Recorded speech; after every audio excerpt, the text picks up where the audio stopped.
we happened to get there during a riot. And so they locked down the whole prison. Yeah. So that means you don't leave it. So we spend the first like 10 days without any of our personal materials, any of that. And I'm like, all right, here we go. Here we go. So we do that. Oh, I just have to pause for a second.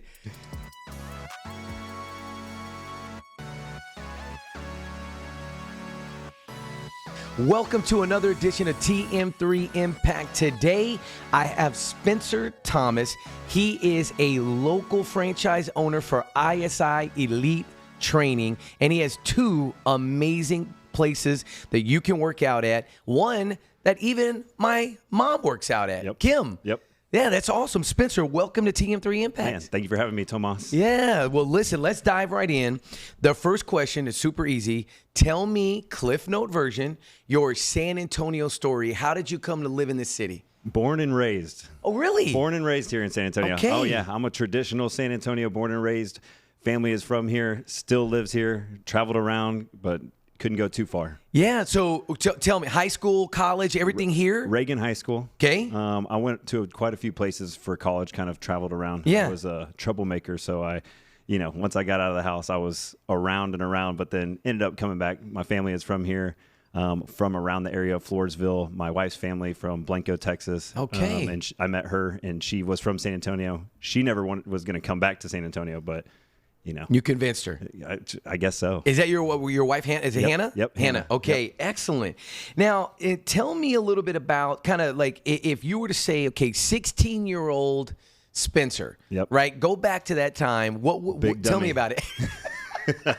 Thought he love knew it. everything. And at 16, I probably weighed about 153 pounds, but I wanted to be Ronnie Coleman, the yeah buddy 300-pound, from Dallas, Arlington, Dallas police officer, the, Mr. Olympia that got a lot of guys my age into working out. That's who I thought I was, since I was probably about 12, 13 years old. Huh. So yeah, he was Bodybuilder from 16. Oh yeah, that's what I thought I was. So I wrestled, I ran track, I played football.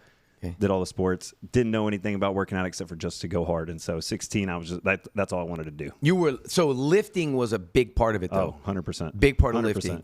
That's really interesting. And my son has a friend who just competed in his first competition for bodybuilding. Yeah. He's 16. Yeah.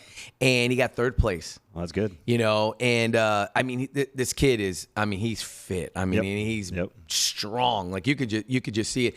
So talk about that at the age of 16. Were you super disciplined? Were you, what was the mindset of how you even got involved with bodybuilding? Yeah, I wouldn't say, I think people say I'm disciplined, and I have a little bit of discipline. What I do is I like to try. Okay. I can say I can out-try probably most people. Right? Yeah, okay. I'm not really good at anything except for trying. I love Which that. gets me about 80% of the way to pretty good at Right. a lot of things.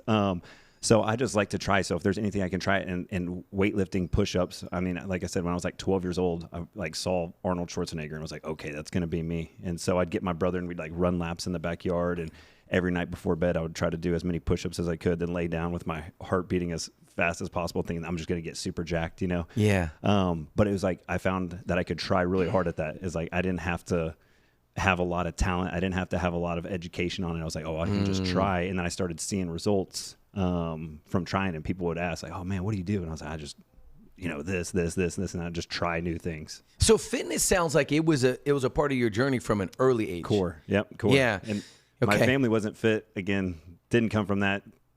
Not there. No one around me was. Yeah. I would go around my neighborhood and I would look for, now since COVID, right? Everyone has the garage gym. Yes. My dream was to walk upon somebody that had one and like start a conversation. I never had anybody around in the neighborhood that had that. And I, couldn't get into a gym, and they had just built Lifetime Fitness, I think my freshman year. in high Okay. I school. remember that. It was brand new. They were doing pre-sales. My buddies were all getting signed up, and I was, asking my dad, begging him to take me there. And he's like, no, you don't need a gym membership. What are you going to do with that? And, eventually got him to let me go in there. And I always worked and had jobs. So I was like, look, I'll pay for it, whatever. And we go in, and it was pre-sale. So it was like $100 a month or whatever. And he's like, that's so much for a gym. But I'm like, I'll spend everything to be here. And during the summers, that was probably the bang for their buck, because I would be there from, morning till night as long as I could, like playing basketball, working out in the pool.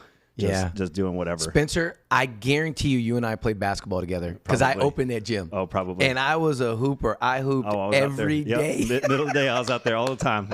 From about 3 till about 8 or 9. Because you remember, that was some of the best runs in the city. Yep. Best. So you would have been how old? That would have been, what did it open, 11, 12? It was in, it had to be like 2006, Was it 6? Yeah, 2005, 2006. Okay. Well, yeah, that's right, because it would have been, you're absolutely right, because I was still 16. teaching and I was still at Camelot. Yep. So you're 16 at that point. Yeah, I was hooping there all the time. That's the only place I wanted to be. Yeah, at lifetime. The gym. So cool. So how did you convince your dad to finally pay for it? Man, I think I was just probably relentless. Probably just asked enough times, And that's the thing. Well, and I paid with it. So my dad always had a deal, like for us for vehicles, we had to save up at least 6 months of car insurance. Pay him up front. He would help us out with the car, but we had to do our own gas, our own insurance. So I was used to kind of keeping that. He taught us kind of how to balance a checkbook a little bit. So I knew what I could and could not afford and what I could and could not buy. And for him, he was like, that's a stupid thing to waste your money on, And then for him, and I didn't understand, but like reoccurring, especially back then, like everything that was reoccurring was kind of a scam. So like a gym, is the idea is you get there and then you forget about it and it's on your checkbook and you're just losing that money. And so I think that's where he kind of came from. It's like, this isn't going to last and you're just going to be out $100 and then you're not going to be able to make your car payments or your insurance payments and whatnot. And again, he didn't come from going to the gym or anything. It's something he did in middle school PE. And then after that, like, you don't think about working out. But for me, like, that's all I wanted to do. Yeah, that's super cool. To the point that I was skinny and I would have to eat everything I could just to. And I was probably overtraining. That's what they say now. I don't know. Yeah, for sure. Like you don't, but you don't think about it when you're 16. No, I mean I was eating a dozen eggs a day every morning. I was eating a whole bag of Tyson's chicken.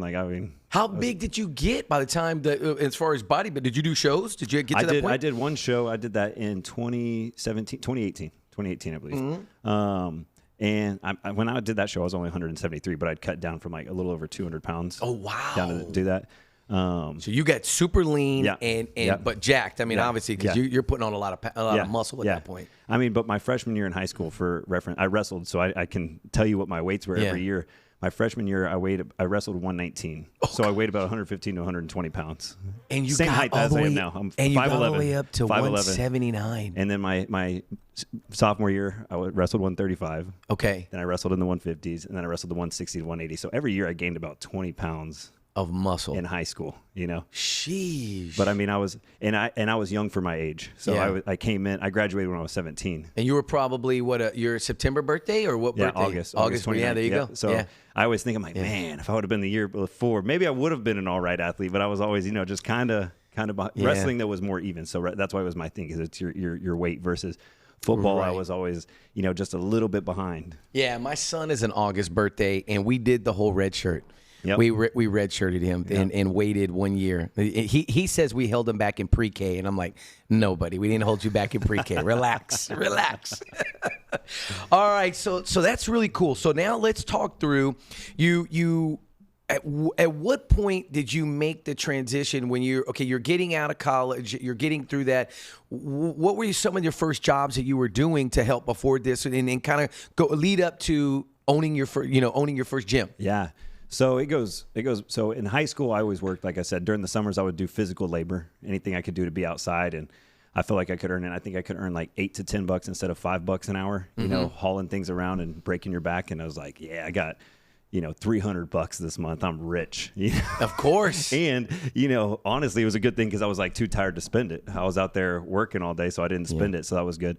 And then I would, throughout the school year, I'd work weekends at the bowling alley. Remember the old AMF country lanes? Where at which street? On 281 and 281 in Bitters.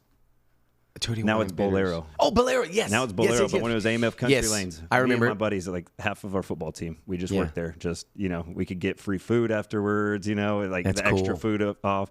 We could bowl. So we would work there. And so I started working hourly like that. Okay. Then I went to school. Which I didn't want to go to school. Yeah. I wanted to go be a commando because I was like, you get to just go to military. Yeah, because you get to just train all day. Yeah. But I was 17, and so I needed a waiver.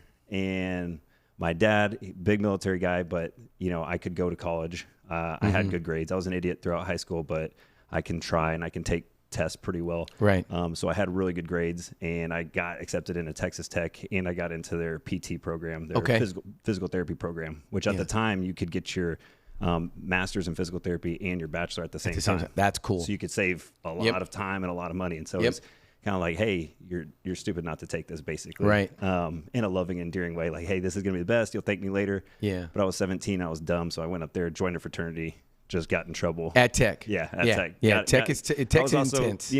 Far away. Yeah. Far away from home, outside of things. Yep. So I got in trouble, got wrapped up in quite a few things. So then I had a record that then did not allow me. Yeah. For the time. And I just for the military. Yep. Gotcha. Yes.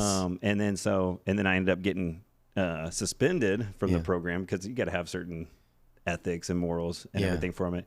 And I just didn't really care. And so I kind of came home lost, quite lost. And I decided I was doing what everybody else around me was doing, right? Honestly. And I was the only one that was getting in trouble for it. Right. Because I was the one that would kind of stick my chest out when, if someone came up to fight a friend or something like that, I'm the one that walks up to the front like, hey, what's the, I just, like, if there's an anthill, I'm going to kick it over, basically. Yeah.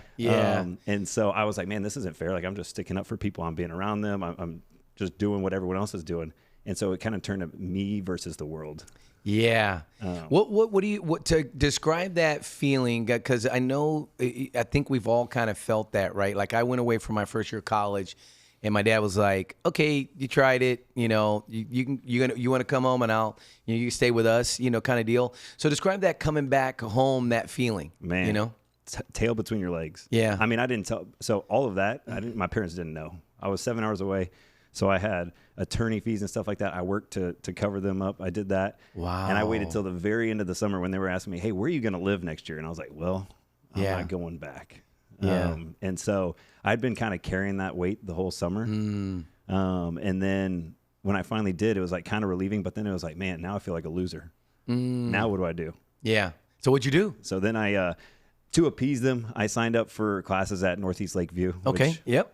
Great school, I'm sure. But, from going from, oh, you've got into this top program to now you go here, and I'm sitting there and I'm just looking around. I'm like, dude, I did all of this in high school. I'm like, I am not going here. And I'm like, I just refuse to do it. And then I started just hanging out with other losers, honestly. And they would probably tell you the same thing. A lot of them have had some life change since that had, similar situations that went off, didn't make it. Yeah. And it's like, so they're at home, no job all day, getting in trouble, smoking, drinking.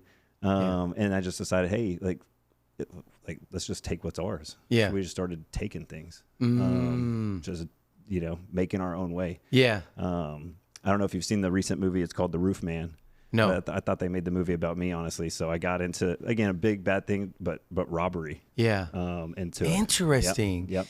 So describe that, because obviously I would imagine grew up in a church home. Did you grow up in a church home? Not really. Not church, okay. But like from the outside, probably WASP, white Anglo-Saxon Protestant. Yeah. And so this is kind of like the kids I reach out to. Yeah. Is that average looking white kid that lives in a nice suburban home. We were a gated community and living in Sonterra. Yeah. Everything looks great. Parents together. Parents loved us. Parents were there. They worked hard. They worked every day. They'd leave the house at 7, get back at 5:30, taking care. But I was just a lost, misguided, a lot of energy kid, And so what was it that drove that, because obviously it's not necessarily a desire, but you just like, you land on the wrong track, right? And so obviously it's friends, it's the people. That's part of it, right? That's 100%. Part of it. But what do you think was the big thing that maybe allured you to it? That idea. I think it was the lack of things. Oh, okay. I was always out I was wandering, looking around, riding my bike, running around, just trying to find something to do, somewhere to be, something to be a part of. Okay. And I never felt like I had somewhere or something to be a part of. Yeah. Yeah. But the losers will take you in. Yeah. They'll smoke with you. They'll sit in the car and smoke a joint or hit a bong. They'll, you steal some beer, they'll hang out with you. Sit at the park and drink it. Like, those people will hang out with you. And so I think it was the lack of having anything that had like real integrity or backbone that just kept me bouncing around from place to place. Man, that's deep. That's deep. And so at what point did you, because everybody talks about rock bottom, right? Yep. But there could also, I remember Will Smith, he goes, but there's like mountaintop, right? Like there's like these crazy drastic. And he says, look, I don't wish the mountaintop to anybody because of, you get to, but at what point did you hit this wall where you're like, yeah, this can't go on anymore? So I did that for a little while and then just hated being a loser, honestly. Yeah. Like, because there's no trying. Like, I looked around and like just nobody had any urgency. Yeah. No one wants to win. No one wants to compete. No one wants to do anything. And so I started like, okay, I need to turn this around myself. Okay. So I'm like, okay, I'll pull myself by my bootstraps. I'll get back into school, reapplied, got into A&M. Okay. Go to A&M.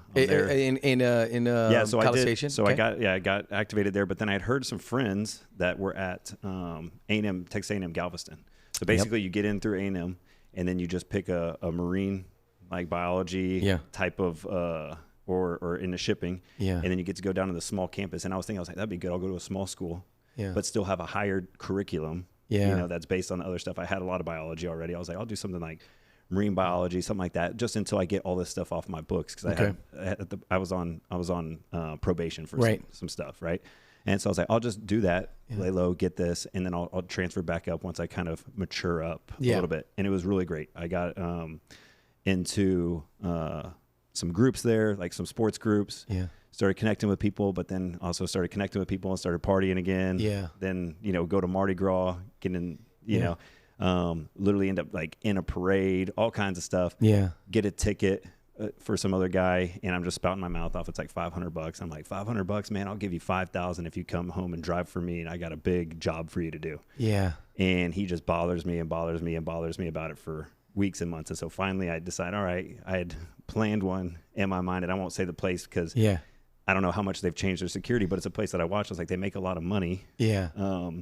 I know when the truck picks up, and they're about entertainment, making money, not about protecting the banks. Like everyone thinks about robbing banks but they're secure. Yeah. And I was looking at the places like who makes, $40,000 in a weekend in cash and get to pick up on this date. And so I figured out a way to basically get inside, waited there overnight.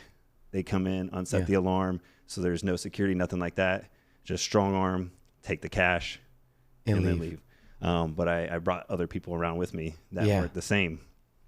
And we ended up not doing it in the right order. Yeah. They open up the drop box without unsetting the right alarm, which I knew which one to set. Immediate police alarm. And there happened to be some. So we go on the run. Yeah. And I'm talking like helicopter chase, dogs through neighborhoods. What year? This was in 2010, 2011. Okay. Yeah. Yeah, 2011. So you're probably 20, 21? I was 18, 19. Oh, 18, 19. That's right, because you graduated young. Okay, yeah. And so going through there, guy rolls out of the truck, jump out of the truck while it's moving. Oh my god. On foot. I'm thinking like, all right, I got to just go. Like I'm gone from home. Like I'm on the run now. Yeah. I'm like, this is bad. This is real bad. We got $40,000 in cash we just stole. Yeah. We just led them on a police chase. And so I get on my phone, I call my brother. While you're in the chase? Oh yeah, because I'd stopped. I'd found a place to kind of like okay, because they had lost track of you at that point. Gotcha. Okay. And so I'm just like, hey man, I'm so sorry. I'm not gonna see you again. I'm gonna disconnect from you. Just I'm sorry, man. Love you. Wow. But I'm older or younger? My older brother. Okay, you're the youngest. I'm the middle brother. Okay. So I called my older brother just to like, hey man. I screwed up. Didn't tell many details. Just like, I know that my wallet, it was my truck that the guy was driving. I was like, it's all going to be on the news eventually. Right. Like, but I got to just disappear. And I ended up getting tracked down by the dogs that night and ended up going to jail. And my dad shows up to bail me out. Is this in Louisiana? This is in San Antonio. This all happened in San Antonio? San Antonio, yep. Not far down the road, yep. Wow. Yep. And so my dad bails me out. I didn't call my dad. But my brother, started. He told him. Yeah, I mean, he started calling around trying to find out what's going on. Sees it, and they put their. I mean, it's a big bail, so they put their house on it. They got to basically put your mortgage on that bail, and I just could not figure out why. I really just could not figure out like why. In my life, like I just never. And so it kind of hit me, and they didn't. And then they picked me up. They weren't mad at me. They felt sorry for me, which is like the worst thing I think you can do for someone who's trying to be a man. Yeah. And all of a sudden, it's like. Oh, man. What was that ride like in the car? Oh man, did they ask you questions or did they? Nope. They didn't say anything.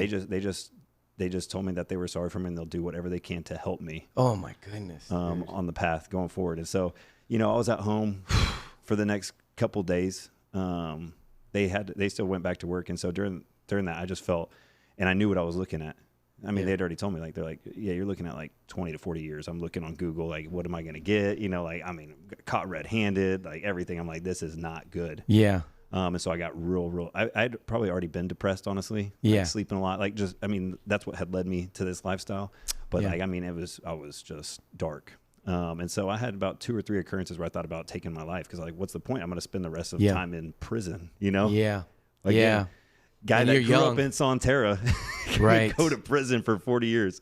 Right. This is not the life. I'm like, what's the point? And I'm looking at the pain that it's causing everybody else. Yeah. And so, you know, I'm eating steak one night. I think if I just plunge this into my chest, like, it'd be over. I'm cleaning the pool. I'm like, if I could just drop in, take one big deep breath, it'll all be over. Yeah. Like, I won't have to, like, bear this burden anymore. And something made me call my big brother. He'd gone to CBC as a kid. Okay. And so I knew he knew something. And I was like, dude, I don't know what to do. And he came down from New Braunfels. He lives in New Braunfels. Okay. On his lunch break. And What was he doing at the time? What was your he brother? was selling cars. Okay. So he worked for worked for Blue Bonnet at the time. So Okay. he sells trucks and stuff. And so he came down and shared the gospel with me, just like, hey, and I connected the free love and grace of Jesus to the free love and grace I got when my parents bailed me out. They had no reason. Yeah. Like to put all that on me. Like I had not proven myself at all worthy of that. Like for all they knew, like I was going to run the next day. Right. Like, why not? Right. It's not my house. It's not, you know? Right. I hadn't shown like anything, like I hadn't really put anything towards the household. I hadn't been like, they would talk about like the pre Spenser. Like I was not like a joy to be around. I was not. And so, but I understood. I was like, man, just as I'm a son, I'm a son. Like you do anything. It doesn't matter. You sacrifice everything you got. Yeah. And I prayed the prayer of salvation, put my trust and just was grateful for the first time for anything. And I felt like I could see color. Like I tell you, everything was grayscale before. I would say I was colorblind. So like I could see color, you know? And that lasted for like 30, 40 minutes. And then the weight of everything hit back on me. Yeah. Right? Yeah. What was coming up? But then I had real emotion.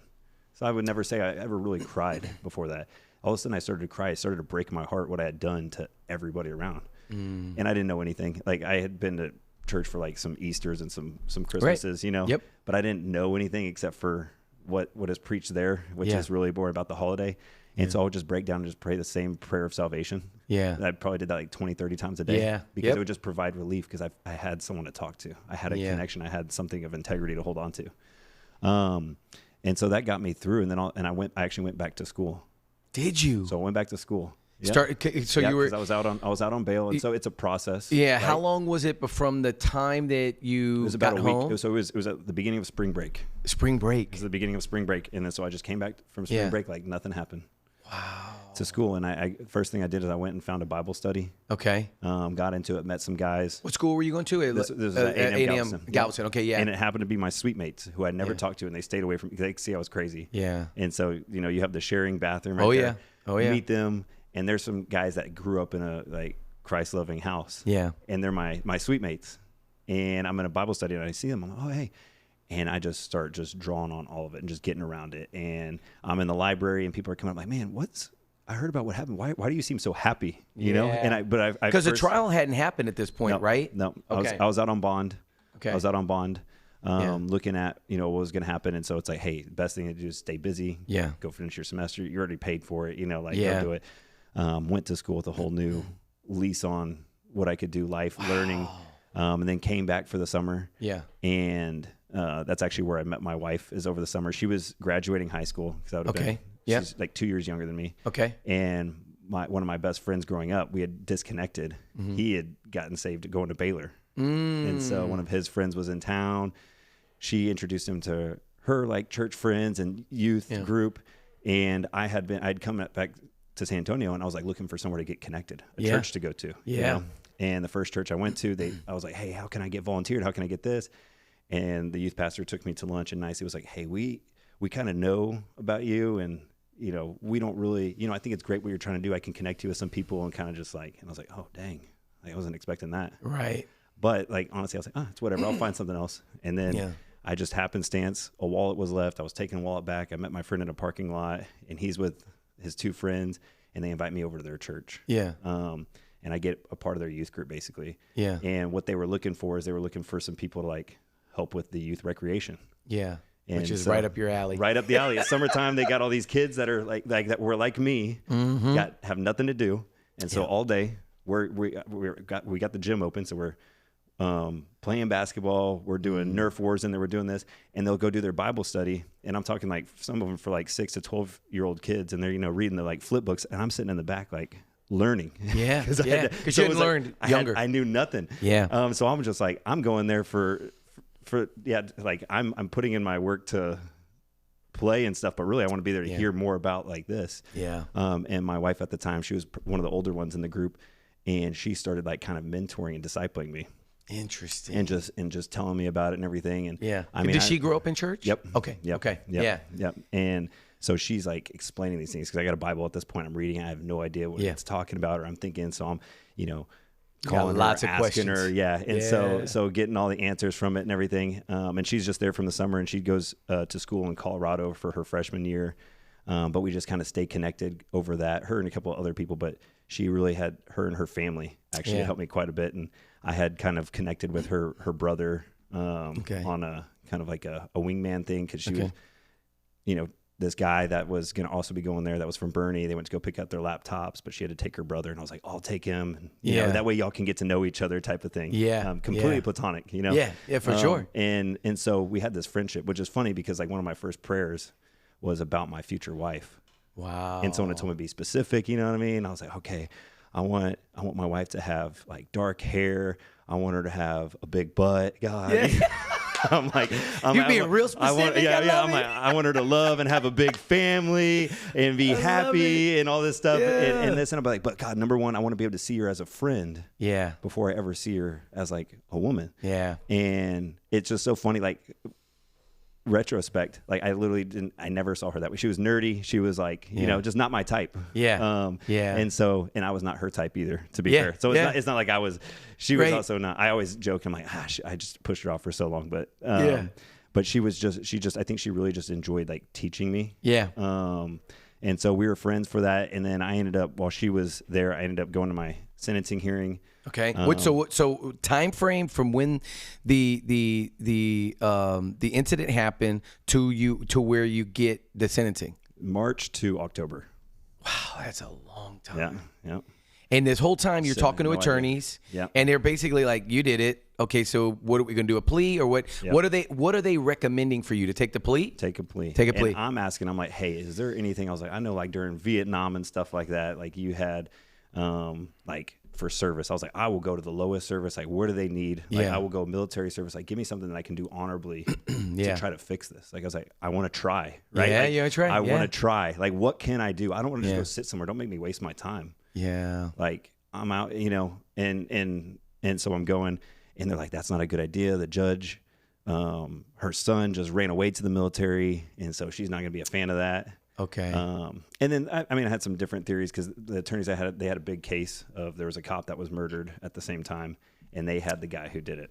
Okay. And so I think my attorneys also were probably not looked upon as much, or they're I don't know. I don't know as much into that life, but I don't think, knowing now, there's some definitely things that I could have said, and I could have like on my behalf like stood up and asked better questions. Okay. So I didn't. Yeah. And so basically so I had 2 co-defendants. Okay. And one of them got the deal, and us 2 got the real from it. Like basically, so they gave us the same. Turned. They gave us the same deal. Yeah. But one of them, he got 2 years or whatever of deferred adjudication. Yeah. And we no jail time. No jail time. Yeah. And we got 10 years in prison.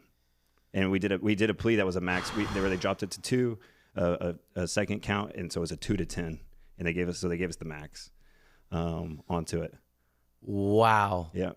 So you go through the whole trial. And then at the end of it, when they do sentencing, they said 10 years. Yep. So she 10 years. Bam. I looked over at my family. I felt peace. I already knew I was covered. I knew I was covered. I had more peace. I was happier there. Okay, you got to explain that, Spenser. Like, that's wild. I had been praying and learning and moving for the last 6 months. I had never in my entire life. Yeah. And I had a true peace that no matter what, like I was covered. I have, Fear not, for I'm with you. It's on my necklace. My parents gave me this necklace when I got saved. And I've had it since then. And I was like, you know what? It doesn't matter. Yeah. It doesn't matter where I go. Like, there's no place I can go that you're not. And Lord, I'd rather be in there or somewhere horrible with you than to go back before and have what I had. Because I've been at the real rock bottom was being free, quote unquote. Interesting. But there, having that, I felt, it was like, all right. So I went over into the next room. They take your shoelaces, belt, tie. I was able to give that to my attorney to give to my dad, and I was also able to just hug him. Was your mom there too? My mom, my brother, my grandma, everybody was there. Wow. All just stricken. So once that happens, when they sentence you, you're immediately put in handcuffs and you're taken. Yep, taken into because you were free all the way up into that point. Yep. So then you're taken in, you go into the whole holding process just like you've been arrested again, like pictures, sitting there, bologna sandwiches, cold room, just waiting, get your bunk for the night. First bunkmate that I get is in there for family strangulation. So I'm like, oh, this is a good start. You know, I'm like, so I'm not going to sleep tonight. Right. Because I look into this guy's eyes. And you got to have one eye open. Oh, man, I look into this guy's eyes. And 2 days ago, he pulled off from choking his mom in her bed. And so I'm like, oh, cool. This is this is where I'm at. This is where I'm at. But again, I've just, had a peace about me. And you can tell when you go into these places, you remove a lot of what society and a lot of the fake and fluff is. Body posture, there's a lot of things that you don't have to speak that you can see. And I can tell you like that peace that carried is like almost made me untouchable in a way. And there was nights, I was scared or I was just tired of it and it was too much, but I could just pray and just make it to another day. And I was like, it's all right. And I don't have to do 10 years. I got to do today. Right. I just got to do today. I just got to do today. That's so powerful. So I got in there and started doing things like you have handball, so you hit a racquetball or your hand. I know handball, like little handball. So I started just getting good at that. Found a group of guys. Yeah. Found some guys that wanted to study their Bible. Started studying my Bible with them. Right. Yeah.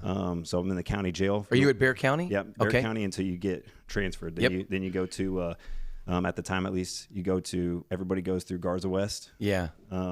So everybody, Pimp C's been there. All the like you can see like they're tagged up. Like some of them, I was in one of they call them chicken coops. Yeah. They put you in onboarding where you're basically in these chain link fence rooms. Right. With like 4 other guys, and we happened to get there during a riot, and so they locked down the whole prison. Yeah. So that means you don't leave it. So you're just in these chicken coops. And you don't get real food. You get 2 meals a day. They're brown bags. You get 2 during a riot because no one's going. The kitchen's closed. Right. So you get 2 brown bags. So we spend the first 10 days without any of our personal materials, any of that. And I'm like, all right, here we go. Here we go. So we do that. Oh, I just have to pause for a second because number one, I gotta say thank you for being real. Yeah. Just I didn't know any of this. Yeah. I didn't know any of this. Most people don't, honestly. And the fact that you're sharing it, I just feel blessed. I don't know if you've ever shared it on a podcast before. No. But I feel blessed that you, number one, feel comfortable sharing it with me and with, our listeners. But number two, I'm just trying to as I'm putting myself in your story, there's almost this weight on my heart. Yeah. I'm just I can't even imagine the weight.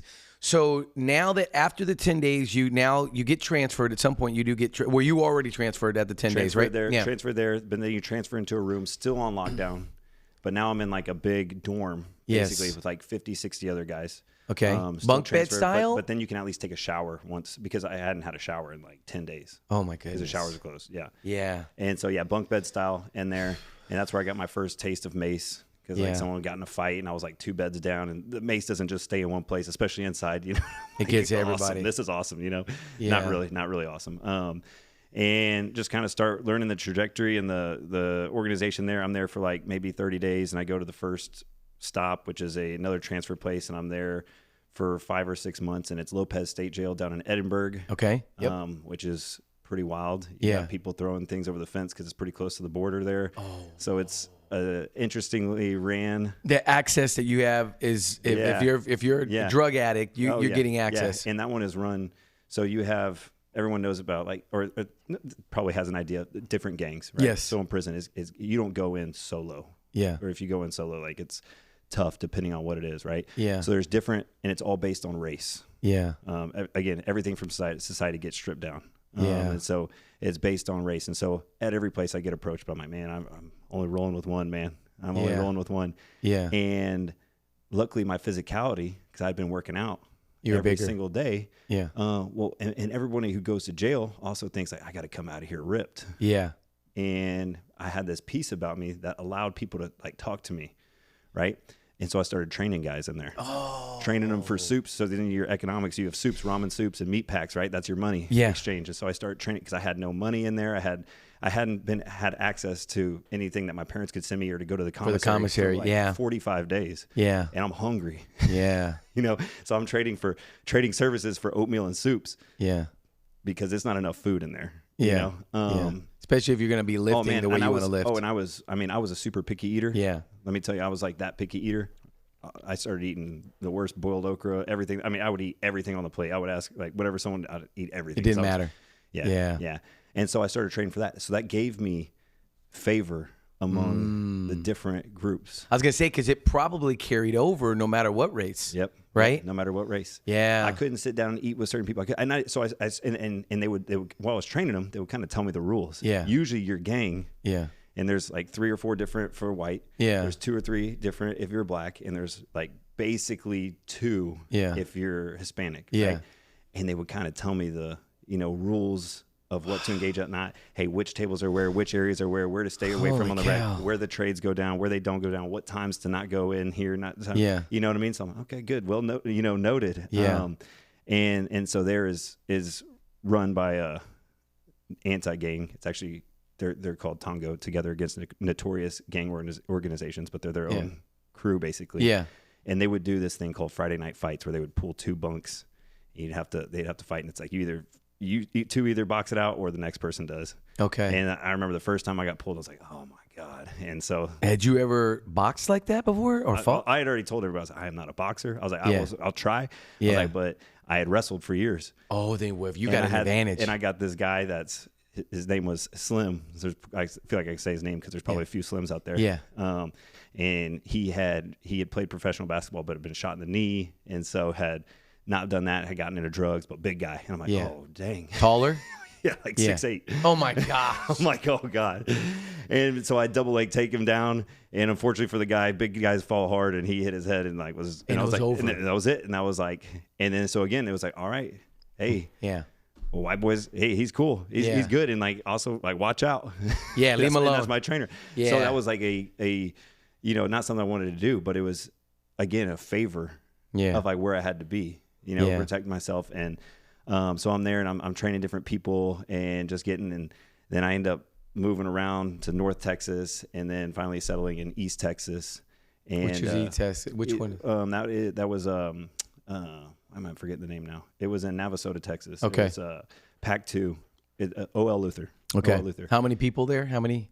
That one, thousands. Okay. But by the grace of God, somehow. So first of all, the transfer situation. I went all the way from Beeville, Texas. Yep. Up to Dallas, up into the Panhandle, Amarillo, and then came down through Austin and then back to Navasota, all on a Bluebird bus in the middle of the summer, chained to someone. Just hours. Like, so you're hours on a hours. Like you're a piece of mail, not taking the most efficient route. Right. To get there. I had gone to another place, San Saba, in Central Texas, in between. And I get there, and I had been there. Usually, you have to wait at least 2 years to get trustee status. Okay. And that's where you can work outside the gates. You get the good jobs. Yeah. Before that, I had worked like the kitchen, things like that. And at one of the units, actually, that's a story. Is I was working in the kitchen, and the guys who unload trucks and stuff like that, sometimes they come in after, and you've already cleaned everything up. And so I gave them like what we had was barbecue beef, right? Yeah. So I gave them the barbecue beef, and the lieutenant saw on camera, wrote me up. So I got stealing from the state for giving some guys.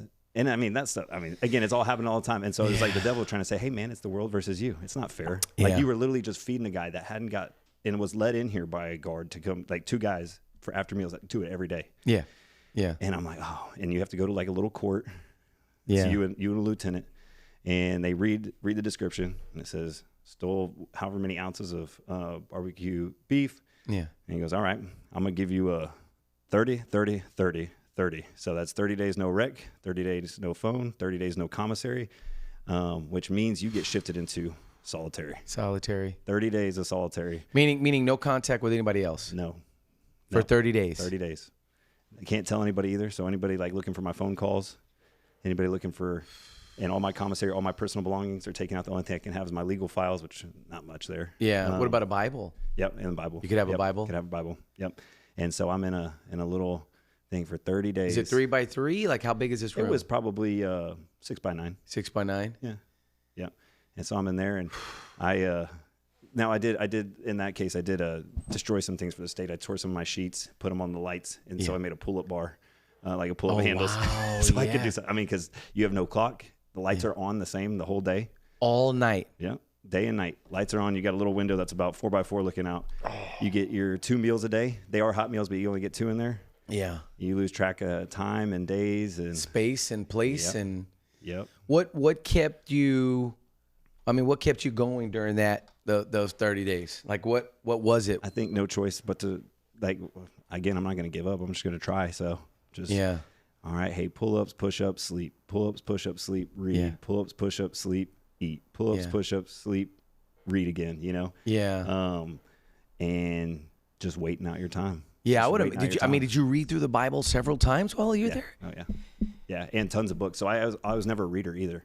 Oh, interesting. And I would trade books with people, and so I started reading books, and I started to learn to actually like it. Yeah. One of the first books I read was The Hunger Games. Okay. When it first came out. Yes. And it was like, you know, that was entertainment. You know, and there's you nothing can to visualize do. it too. I could visualize it, and I was like, oh wow. So I would read, you know, personal development books, or I would read, you know, I think I read Twilight. I read the Lord of the Rings. I read what is it that came out on HBO that I never watched the actual shows because the books were way better. I can't remember. Harry Potter, or it was the HBO season with the dragons. Lord of the Rings, or Game of Thrones. Game of Thrones. Game of Thrones. Yes. So those books are like 700 to 800 pages a piece. So those things are like gold in there because it's going to take you some time to read. Because a 200-page book, you're going to read that in a day or two in there, you know? Yeah. So the big books.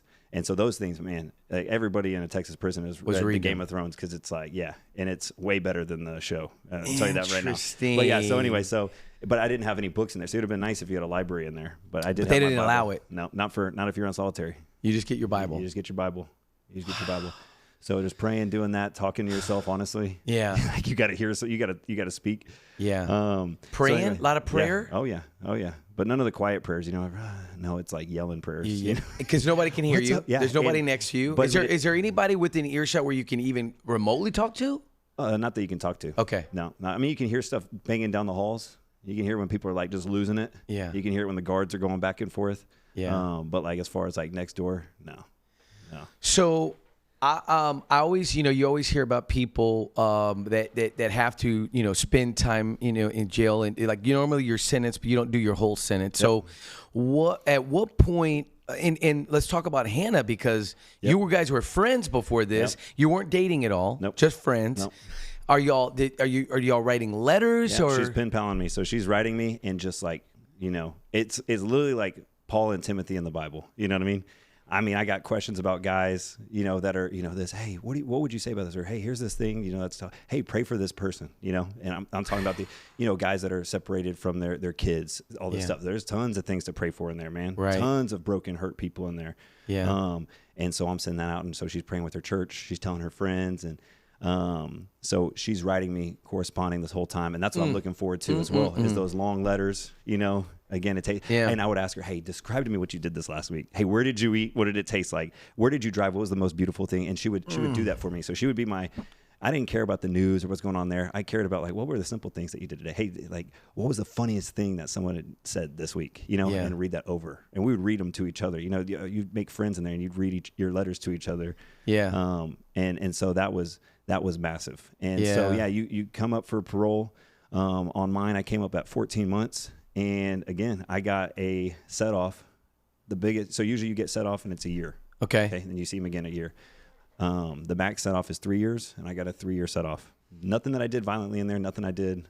One stealing from the state thing, and I got a 3-year set off. So now I'm like, because that whole time up to that, I'm like, I just got to make it 14 months. Yeah. You know, one day at a time, but 14 months. Yeah. And then don't have any issues. And then we'll probably get something, and we'll be on a process. We'll go to a course. They'll put you into a rehab or a behavioral institution or something like that. You know what I mean? Where you have to figure it out. Cause, and so I'm like, okay, that's not going to happen. Usually if you have a longer sentence, you get at least a 3 to like 16-month program that you're put on, that you earn your way out with. Right.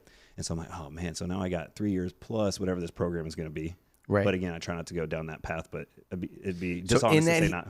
But in that hearing, they say 3 years. Oh, there's not a hearing. It's not like the movies where you no. No. You fill out a packet. Your kid, and they didn't hand you a piece of paper. And then you just get a piece of mail later, like 60 to 90 days later on what the outcome is to it. And so I get transferred to because I have a longer one, and somehow by the grace of God, literally by the grace of God, I get sent to OL Luther. Okay. And I get put in the trustee camp. I never applied for it. And that's the living outside the gates. So it's a camp outside the gates. Okay. And I get the job of dog boy. So they send me the dog kennels. I walk up, I get there, I'm in a line. You know, everywhere you go, you get strip search, you do this. Completely dehumanizing everything you do, right? And then the bosses all come in and they're trying to figure out who they're going to take for the jobs that need to be done. And he walks up and he's this big old belly, big red mustache, Louisiana accent. You afraid of dogs? Yeah. Like, I'm like, no, sir. All right, good. Take him.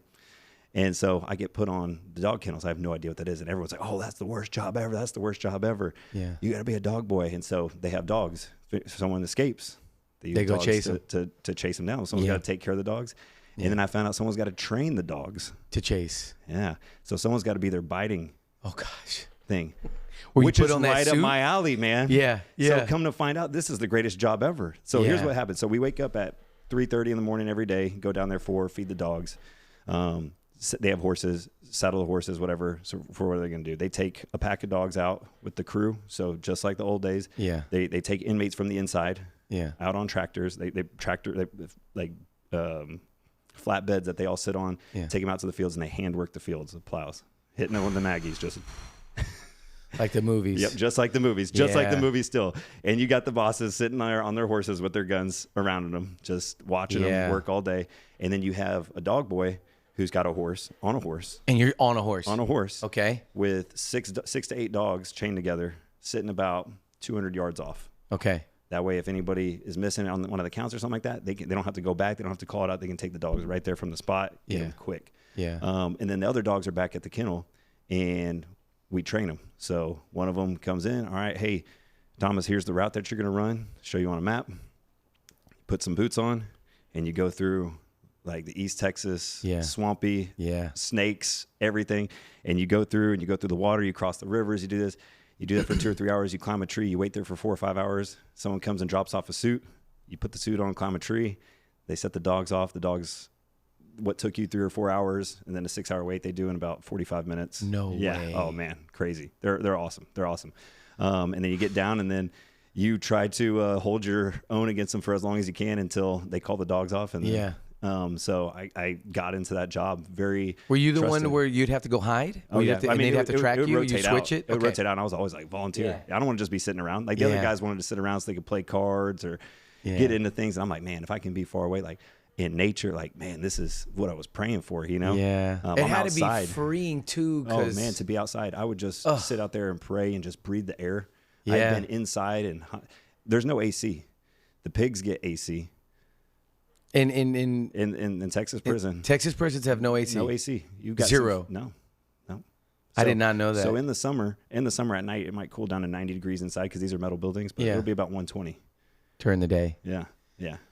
So I'm outside. It's suffocating. I can catch a breeze. Yeah. You know, and so I get to do that. And then there's this old guy named Cowboy, no teeth, walk like a cowboy. And he actually taught me, and I got to become like a horse farrier. So I learned how to shoe and take care of the horses. Wow. And so now I went from, again, nothing, being in solitary, to like really high up and trusted. I was trusted in taking care of the dogs and the horses of the bosses. Which I mean, again, like in there, that's like almost sacrilegious. It's like the top. Yep. That's like the top. Yep. And so again, that's like another layer of protection and trust. Because the other officers aren't going to mess with you too much. Because they're bored. They're bored, and they're not. It's not like what you think. I'm sure there's a lot of great ones, but they're not all honorable. And so they can toss your bunk and they can go through your stuff. They can, make life real hard on you. Right. They would love to. Yeah. Even if you're respectful. Sometimes if you're respectful, that's who they want to just see who's in there. Yeah. I had that multiple times, but then it was like, again, I don't think it was fear of it. It was just like, oh, he's a trusted, like he's not one of us, but like closer to that side. Yep. That it took heat off of me. Yep. From all sides. I was able to kind of do it was like the Red Sea. I was kind of split. Yeah. I was able to do that.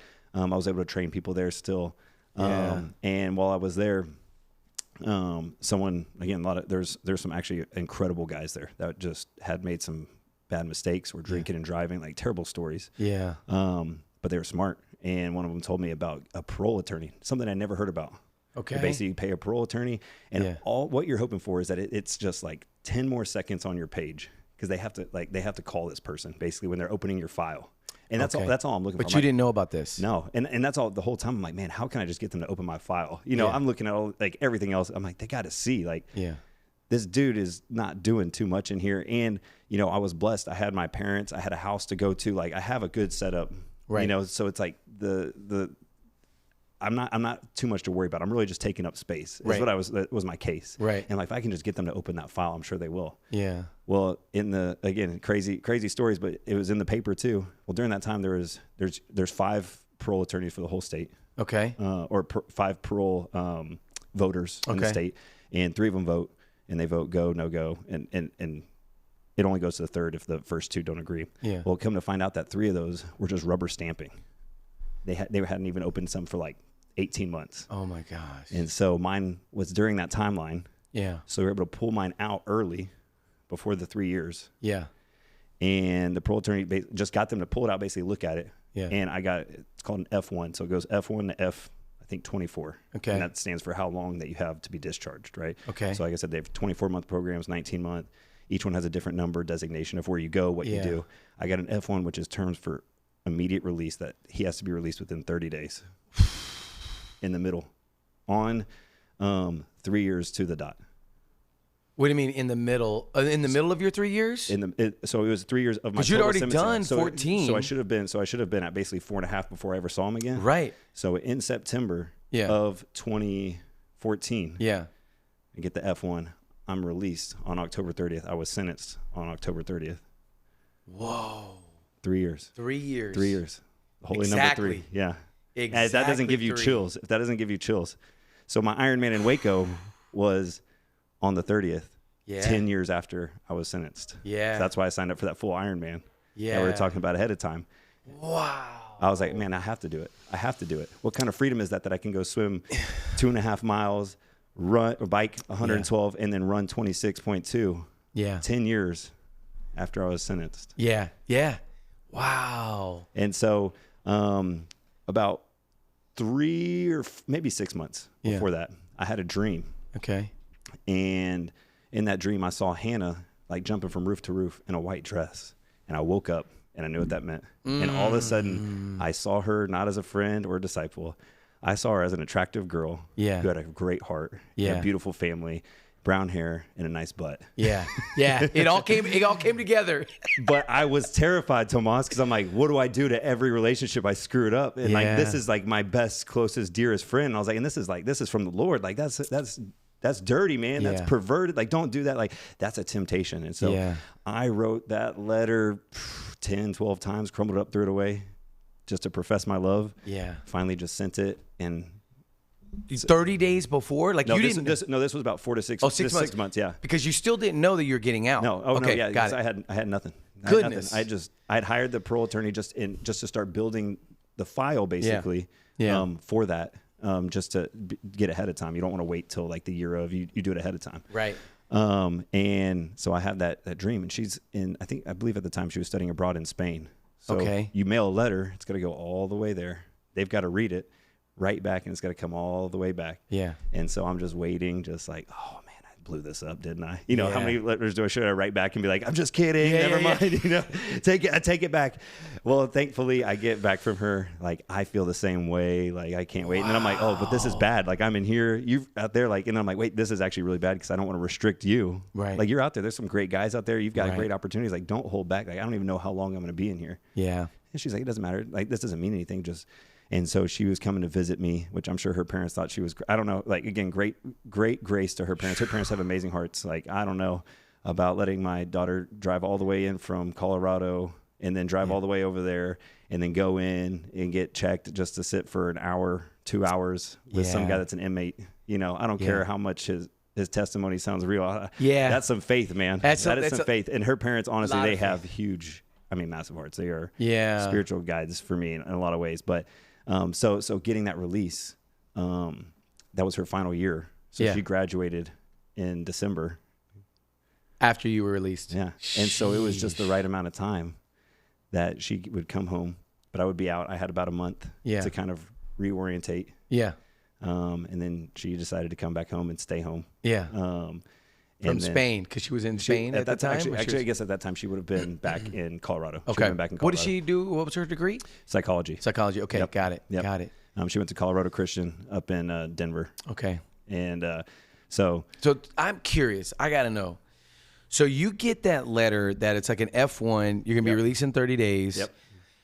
What is that? I mean, I can't even imagine, number one, the elation, but also just going time. Like. Also, you're looking for, you can't tell anyone in there. Jealousy is one of like the strongest things you can do to hurt somebody. So nobody can know. No, if I tell them they're jealous, like it's still contingent. You have an F1, but you do something, you're still in the state's care. You can lose that F1 real How did you easy. know that rule? Someone told you that before? Everyone always talks about it. You never share it until like you just disappear. Chain is in the middle of the night. Chain, that's when they come and wake you up. Like you don't know when you're catching the bus, security reasons, right? Yeah. Otherwise, like, hey Tomas, tomorrow they're doing it. Hit the bus, whatever. Yeah. Right? So you don't know when you get picked up or leave. And chain pretty much rolls out every night. So they come in the middle of the night, kind of kidnap you. Hey, pack your bags, like real quiet. Yeah. You take your stuff. In the morning, the bunk's empty.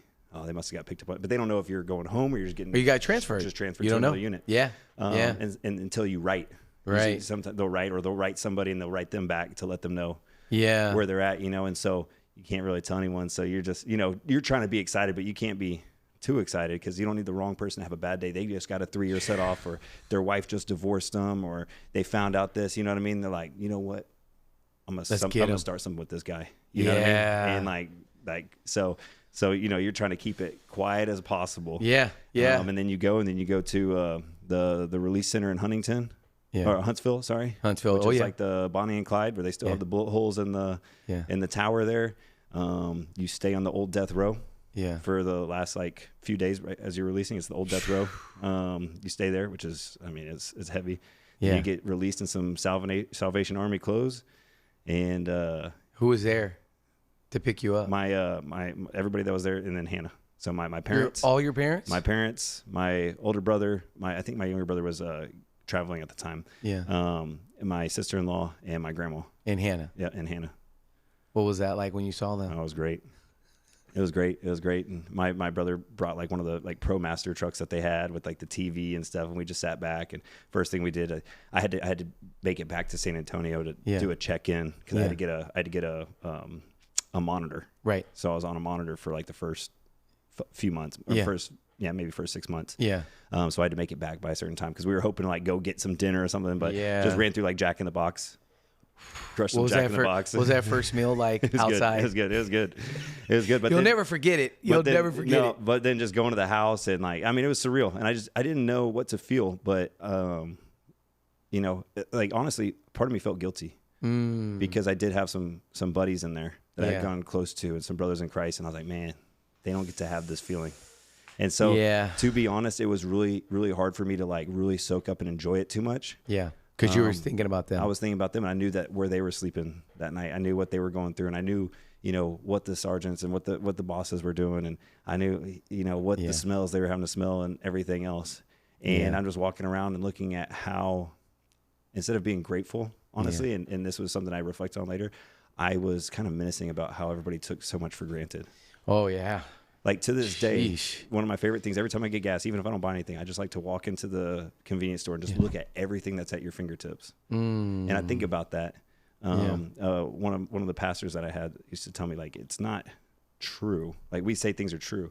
If it can't be true for a single mother in Haiti, you today, and someone 600 years ago, it's probably just like a truth that you like to hold on to. It's not like a factual, like absolute truth, right? Yeah. And so many times I think we forget and take things for granted because we just think like, oh, this is just how life is.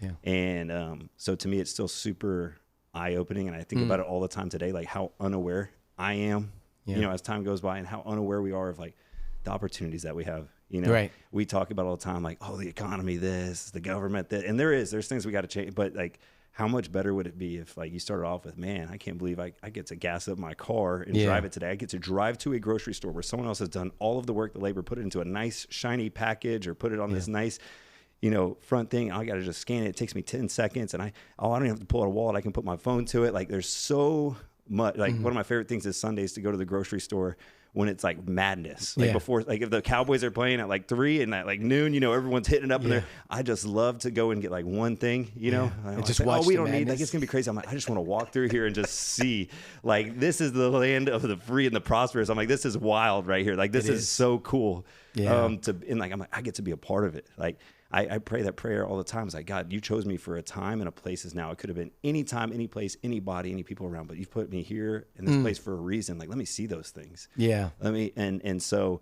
it's like, that was my feelings at the beginning were like, honestly, kind of negative. And that was my struggle. My struggle was honestly, and my biggest conviction was like to not be joyful there, to be like, man, like, these guys are suffering and had a better outlook than a lot of these people. Right. And it started to make me kind of like sick. Right. And even into some of my first jobs, I got out. I was blessed. My brother selling trucks had a guy who had a welding company. While I was in there, that was something at OL Luther. I got into a welding program. Okay. And so I got a degree in welding. Wow. So I was there for 18 months. Yeah. So I got to go in. I would do the dogs in the morning, hang out, do that. I'd go into a hot place, put on hot leather and everything.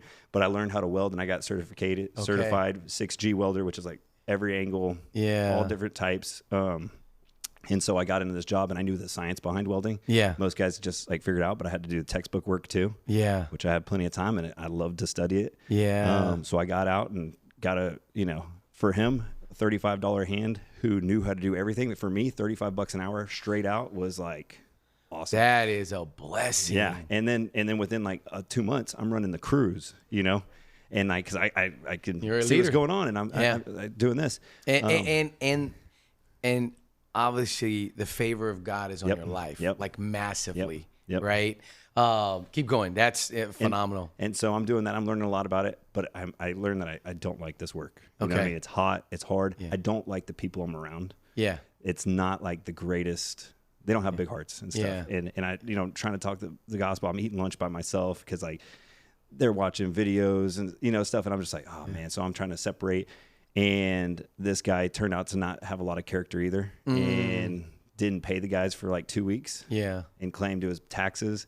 And I showed up to his house, and he had like a brand new Subaru WRX, and I'm like, $40,000. I'm like, oh, so instead of paying the guys, you bought this car cash. And so, because the first week he had me tell them it's delayed, and these guys are kind of like paycheck to paycheck, you know what I mean? And they're giving me hell about it. And I'm like, hey, whatever. And the second week it happens, I load them all up in the trucks, and I take them over to his house, and I knock on his door, and I'm like, hey, you can tell him. Also, nice car, and me, don't worry about the last check. I'm out. Yeah. And I was just like, okay. And so I took a job at my wife's cousin's landscaping company. That's where she was managing for their landscape company. So she was working in the front, and they needed drivers, superintendents. Yep. And so it was like kind of a pay wise, it was good, but it wasn't as much. Yeah. Right. But I got to be around my wife, and it was a family run business. Okay. So now I get to be around her business, and her dad is one of 9, 8 boys, 1 girl. Okay.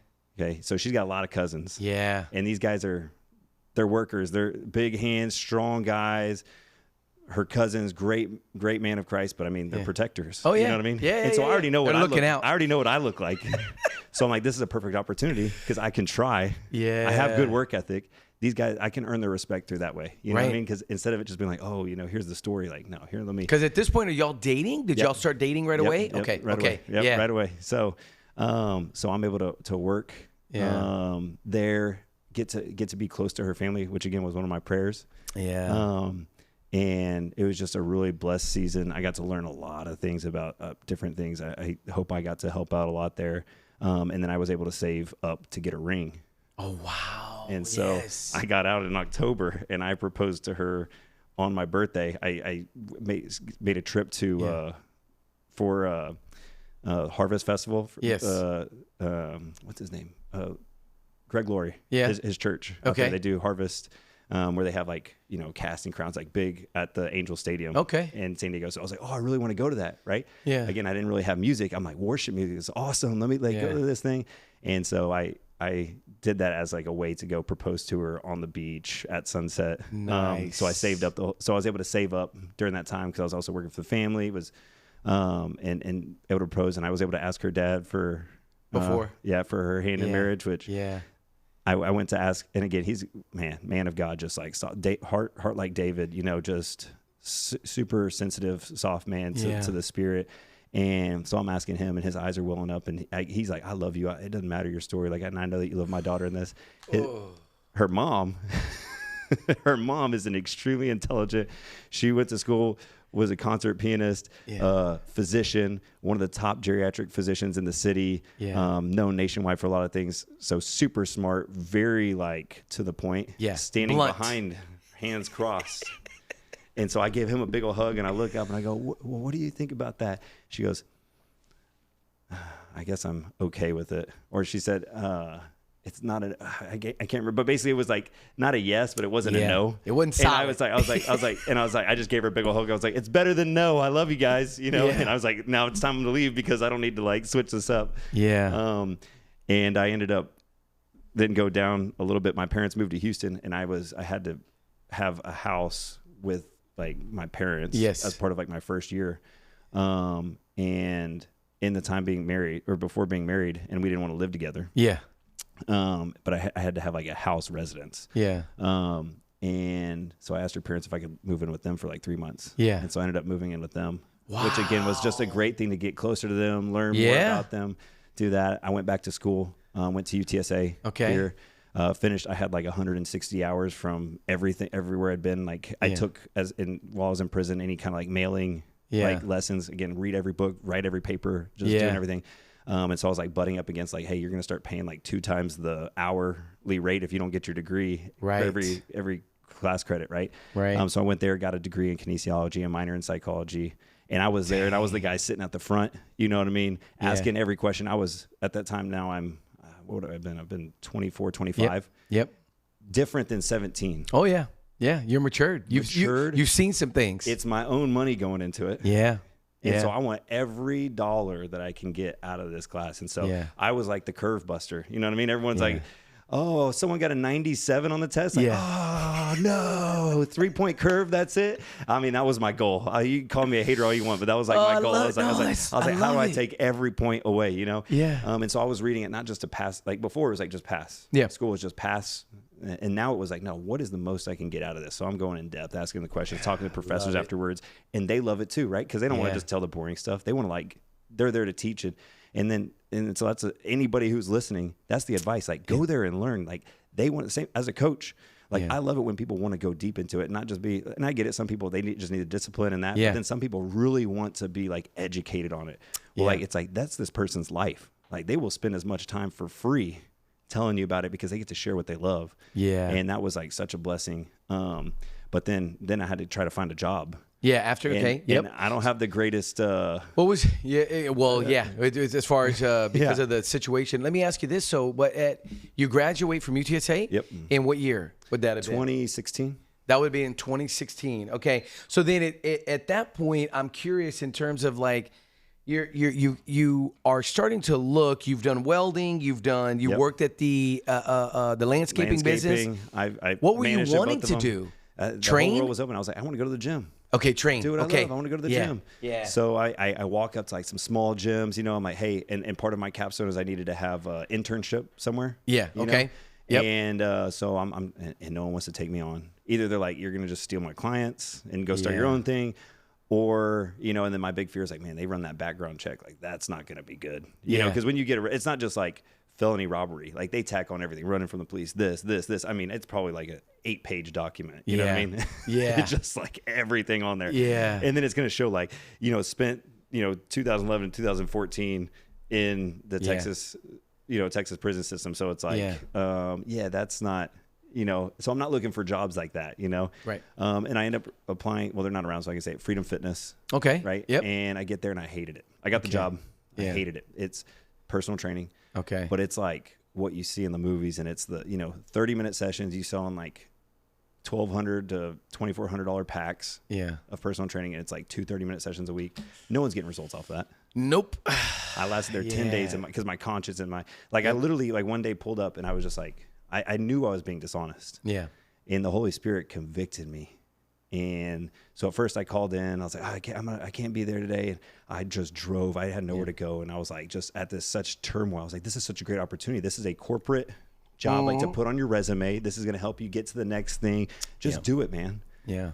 But God was just like, man, it's not right. It's not going to actually lead people to do what you want to do. And like, that's what I want you to impact people. And so I drive out and I'm around like Canyon Lake. I've gone like all the way across San Antonio, and there's this little church there, and it's just like peaceful. And I just sat there and I just thought about it. I was like, all right. So I called them and I told them the whole deal, and they were kind of let down. But they're like, all right. I was like, oh, it's just as easy as that. I was like, and I realized at that time I've built this up to be so much more than what it is. So much more than what it is. Like, and it just convicted me. I was like, dude, have you seen everything that I've done and that you've been, and you're gonna let your, background check, that's what's gonna hold you back? You think that there's just like that's what's gonna hold you back? He's like, I work through people.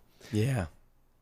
That conversation was so easy, but you just spent 3 hours like almost having a heart attack about what you're gonna do here instead of just trusting me. And I was like, all right. And then like the next day, someone invited me into this new fitness thing that was going on, Orange Theory. They were opening up a new one, Orange Theory Fitness. Yes. And so I went in and I took a class, and I was like, dude, this is amazing. Yeah. The first class I took, I had a lady that was in her 50s or 60s, double hip replacement on my right side. And I had this guy that was like 6'3" marathon runner on my left side, and me, a bodybuilder, in the middle. We're all working out together. Yeah. High-fiving each other, different paces, different everything else, but all working out together. And I was like, okay, this is what I want to do. Yep. So I get into it. They were growing and hungry at the time. I take the first position that's available. Yeah. I had my CPT. I was like kind of a CPT, this, that. I go through this training with like 27 people. Yeah. Phenomenal training. Like, honestly, the brand did such a great job in how they scaled.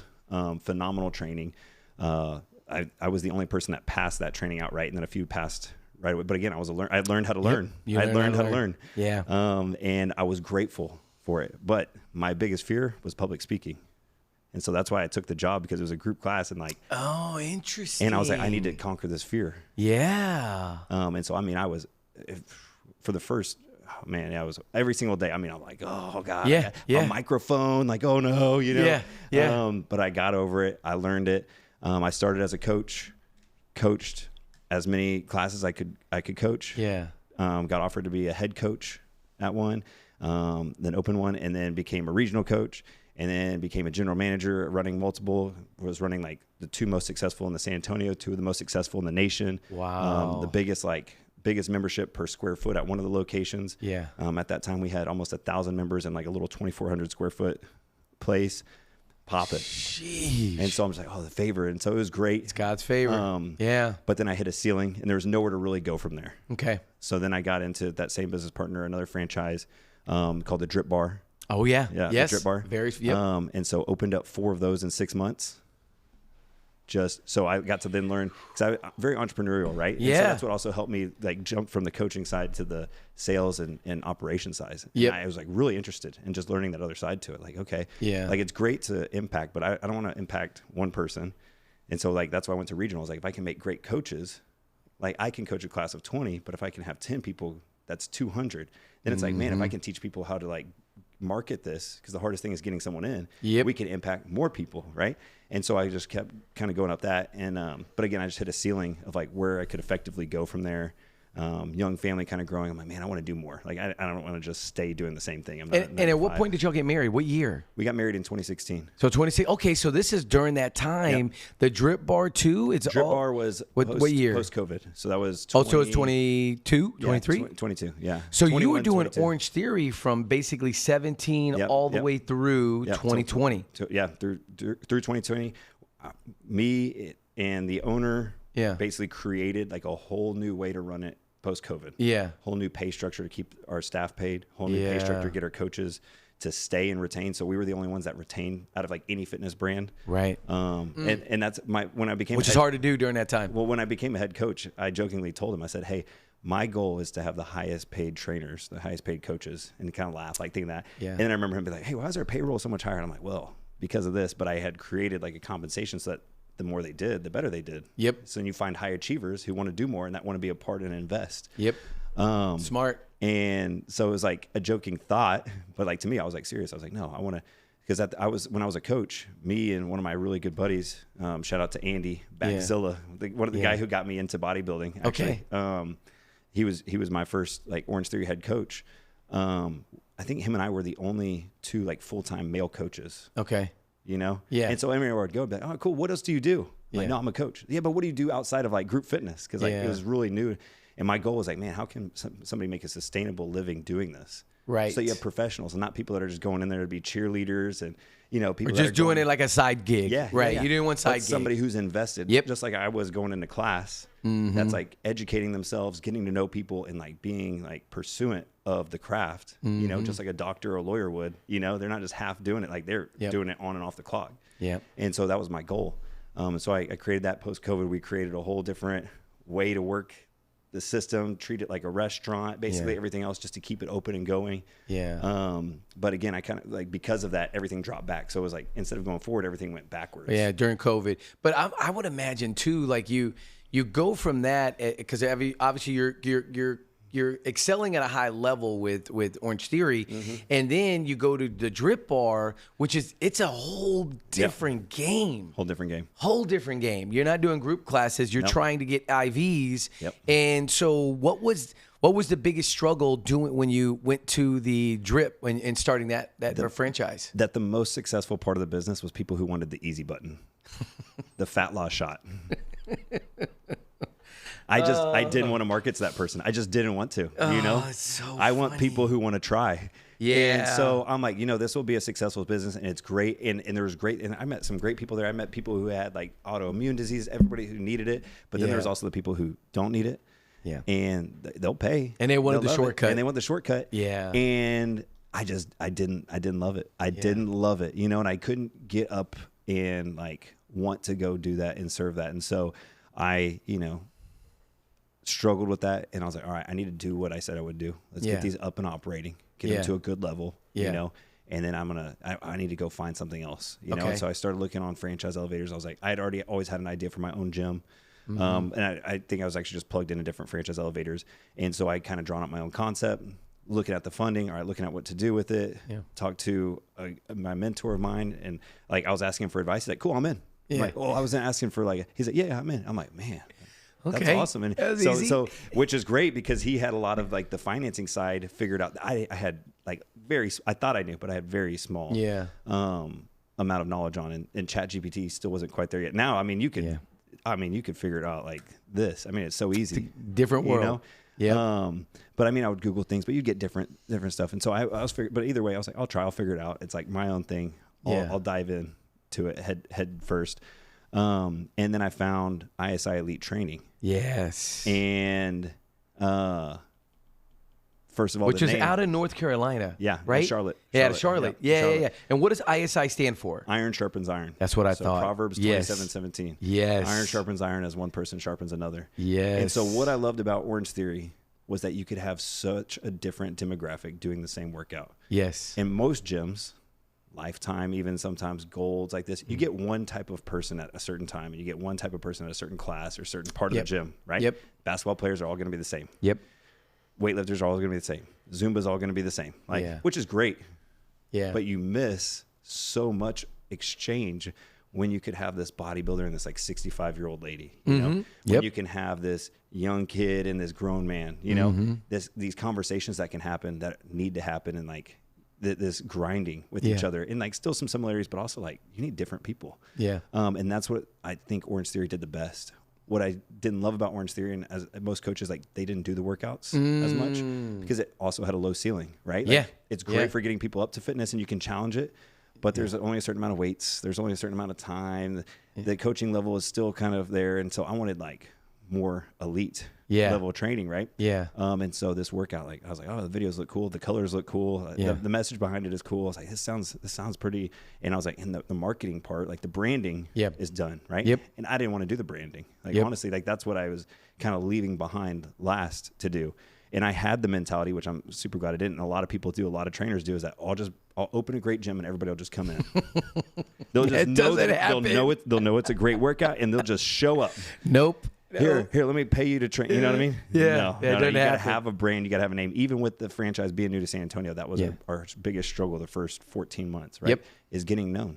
Yeah. Once somebody walks in, it's either for them or it's not. And, but it's like pretty easy to tell. But once they realize it, like my stepmom Kim, I mean, she dove in right away. Oh yeah, and loves it. And on our wall in the very back of that facility, there's on the back it says grit, and it has the declaration of what it is. And so I always tell everybody, I was like, listen, it's not about where you're at, like fitness wise, age, or this. It's like whether you have grit. Yeah. If you have grit, you can make it through, and you're gonna love this workout. If you don't, like then it's probably not for you, which is okay. Right. And thank you for trying. Like I love it. Tell somebody who it might be for. It might not be for everybody. That's awesome. Yeah. But like I encourage people to go try it out. Maybe Pilates, yoga, maybe running is your thing. Like try some different things so that you know what you don't like, because it's easier to find what you do like when you find out what you don't like. Right. Like I knew welding was not what I wanted to do.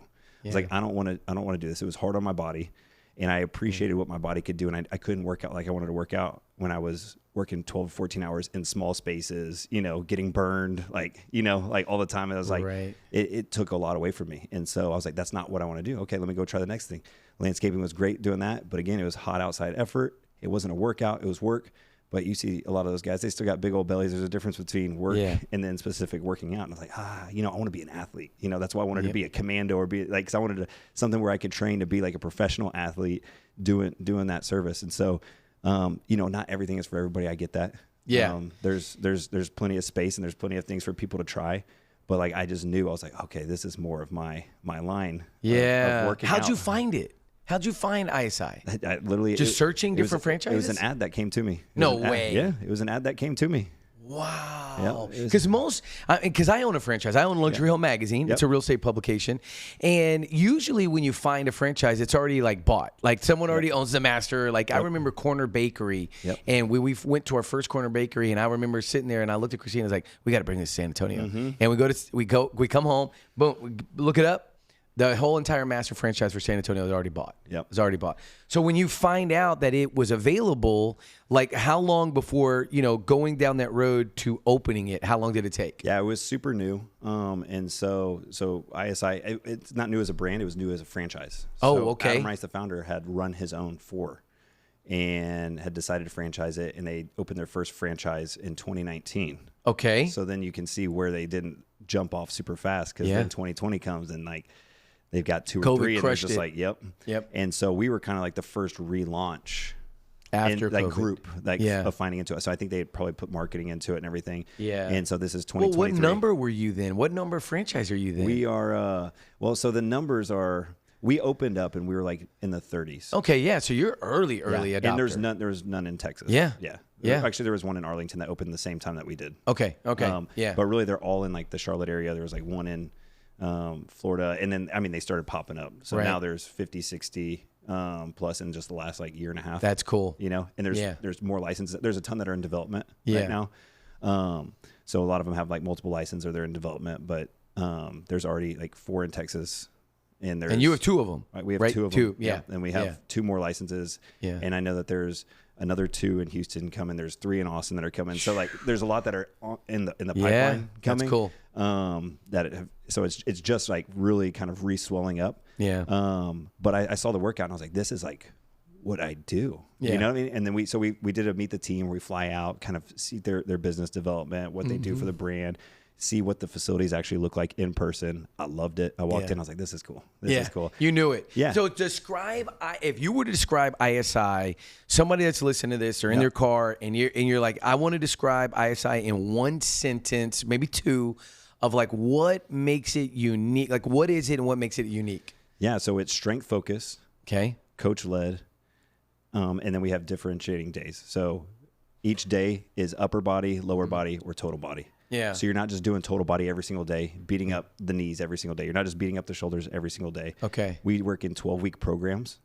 So like you have a hypertrophy week. So that's your bodybuilding. Think about the show muscle, how it looks. Interesting. You have a strength week, which is like building the foundation, strong bones, strong muscles, right? And then you have a athletic conditioning week, which is like your engine. So building the capacity. And so each one builds on each other because the capacity helps you when you're stronger to recover better, but it's giving less load on your joint. Yeah. It's also doing more like functional coordination. So things that was in my first workout that I took, we did like a ladder, like ladder drills. And I haven't done a ladder drill since like footwork, like your since footwork. high school, right? I've been working out.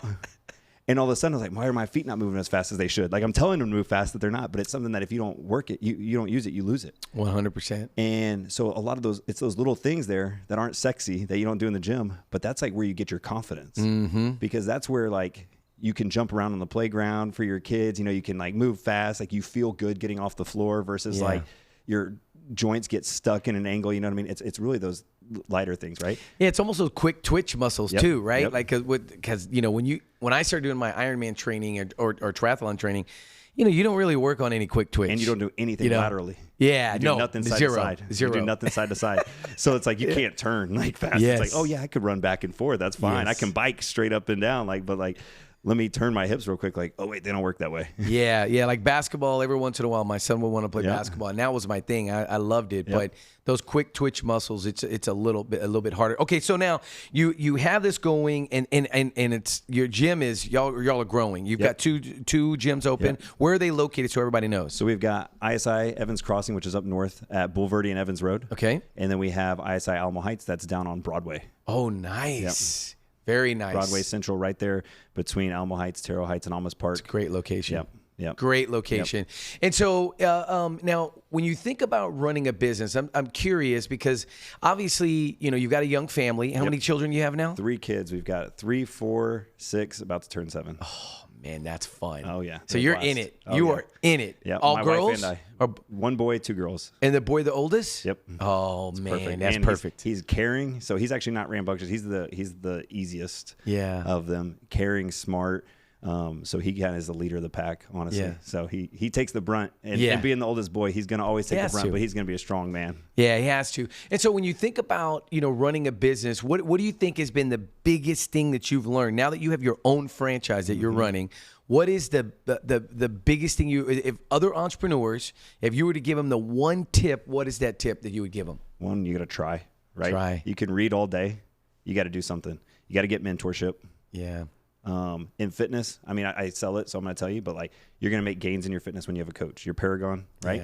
Yeah. In business, guess what? You're going to make way more with a coach because you need someone outside of you.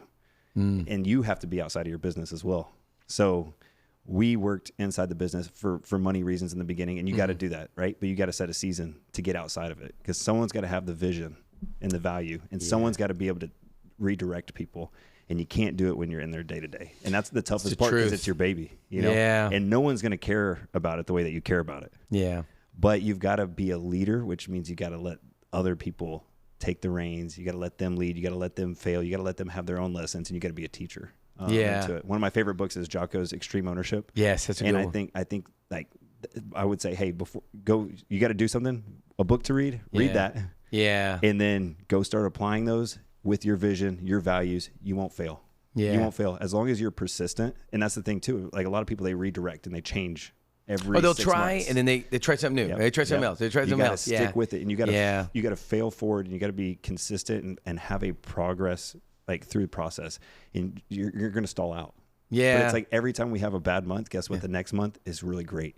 Yeah. Because we learned a whole bunch of lessons, or you got really upset, or you got really dissatisfied. So now you're going to make some changes and you're going to do some things about it.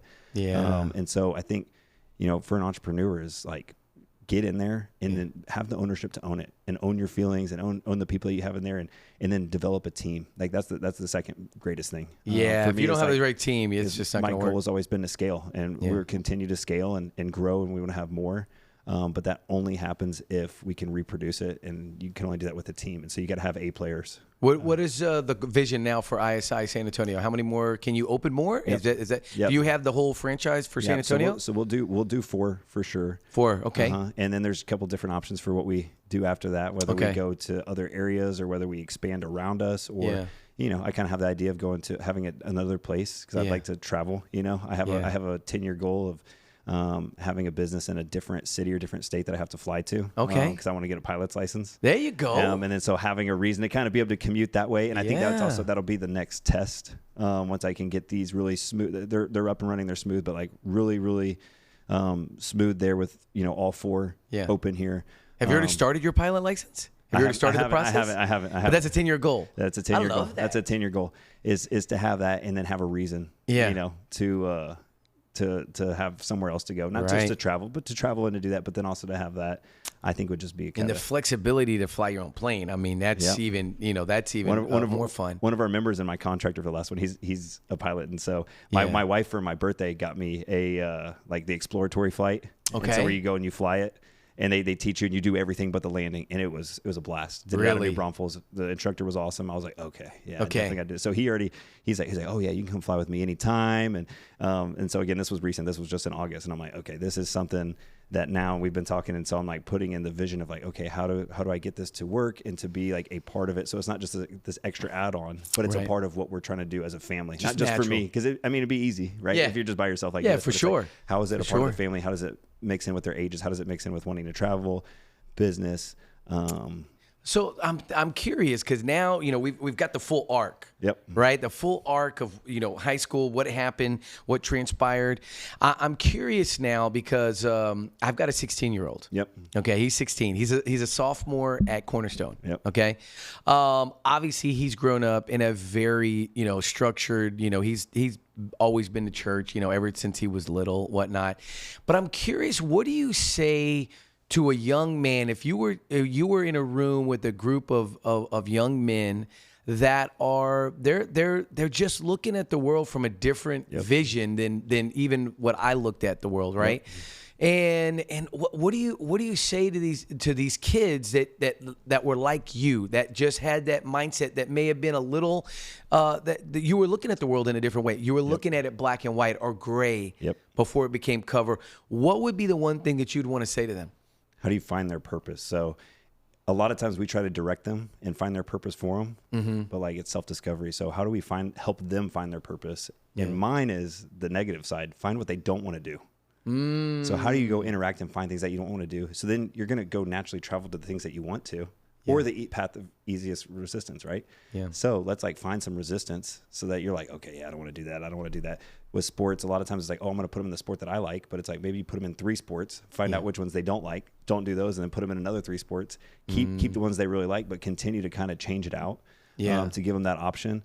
And then for me, I think at 16, I would really think of like what is like one really hard thing that you guys could do together. Ooh, yes. Like whether it's a big hike, whether it's have him plan it, have him, like, and then you go as a guide. Yeah. But that's something that I look forward to doing with my son is, doing something. I've done the Grand Canyon rim to I rim was going to ask you. I was going to ask you about that. To me, I'm like, that would be a great, if someone would have taken me at 16, that would have been a humbling experience that I would never forget. And there's so many lessons as a grown man. I've done it twice now, and I will go back and do it again because it is both times I've had very different journeys and very different experiences, and it's grueling. Yeah. It's amazing. What time of year did you do yours? We did it in October both times. Both times in October? Yep. So my friend and I, we literally just said this about 2 weeks ago that we want to do rim to rim. And we're probably going to do it next year. Yep. So I'll be calling. Oh, man. I would love to get another group together. I've done it. I did it once where we went down, stayed the night at North, and then came back. Okay. And then the second time we were like, let's be the 0.001% that does it all in one day. Yeah. Don't recommend it. To rim to rim? Rim to rim to rim, yeah. So no, south, going back. Yeah. So north. I had a buddy I've had some buddies that have done that. And I'm not a runner. Yeah. I'm like 200 pounds. So that's almost 50 miles and 20,000 total elevation of gain and loss, it's another 4 miles just up. Which is great. But you miss a lot of the scenery because you're doing so much of it in the dark. For me, splitting up into 2 days, again, part of it is like what you see, how you feel, the people that you're around, the bonds that are made. Like with the guys that I went, like those bonds, like they can't be broken. They're super strong. And the bond that you make with yourself to just like keep going, and like when something is so far away, but again, you just stay on the progress, you get there eventually. So something like that to me. What would you recommend? October, or is there any time at the beginning of the year? I think, or March is the other time. Yeah. You want to do it, to me, you want to do it like right before, right after the last freeze. Like that's when you get the best weather, because it still gets warm in there. Yeah. It gets hot. I heard. Yeah. And, but you want to go before they shut the water off, because we had the water shut off on one of ours going up the North Face, and it was like 90 degrees. And did you have water, or were you ran out? We ran out. Oh yeah. We got to the top, and I drank like probably 3 or 4 liters of water. Then me and my buddy ran 3 miles to the closest store, got pizza, donuts, because we were out of food and everything, because we had to go back. Yeah. That was the down and back time. Oh gosh, you had to go to the, so you had to go.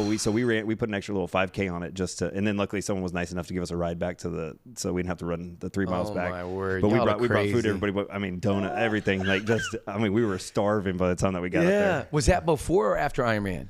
That was, the first one was 2 weeks before.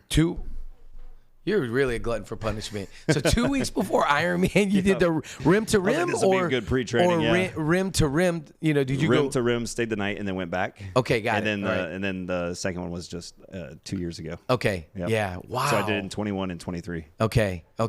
Now and then your Ironman, you couldn't swim either, right? You weren't a swimmer. Yep. Yeah. And so I had this idea, right? So I did my bodybuilding competition when my son was my wife was pregnant. Okay. So I did it right before he was born. Yeah. And so I trained up, like, so she was getting bigger, I was getting smaller. You know what I mean? Yeah. And she always jokes like I do the like crazy challenges when she's like getting blown up. Yeah. But so the Ironman, I did it when she was pregnant with my daughter, her second.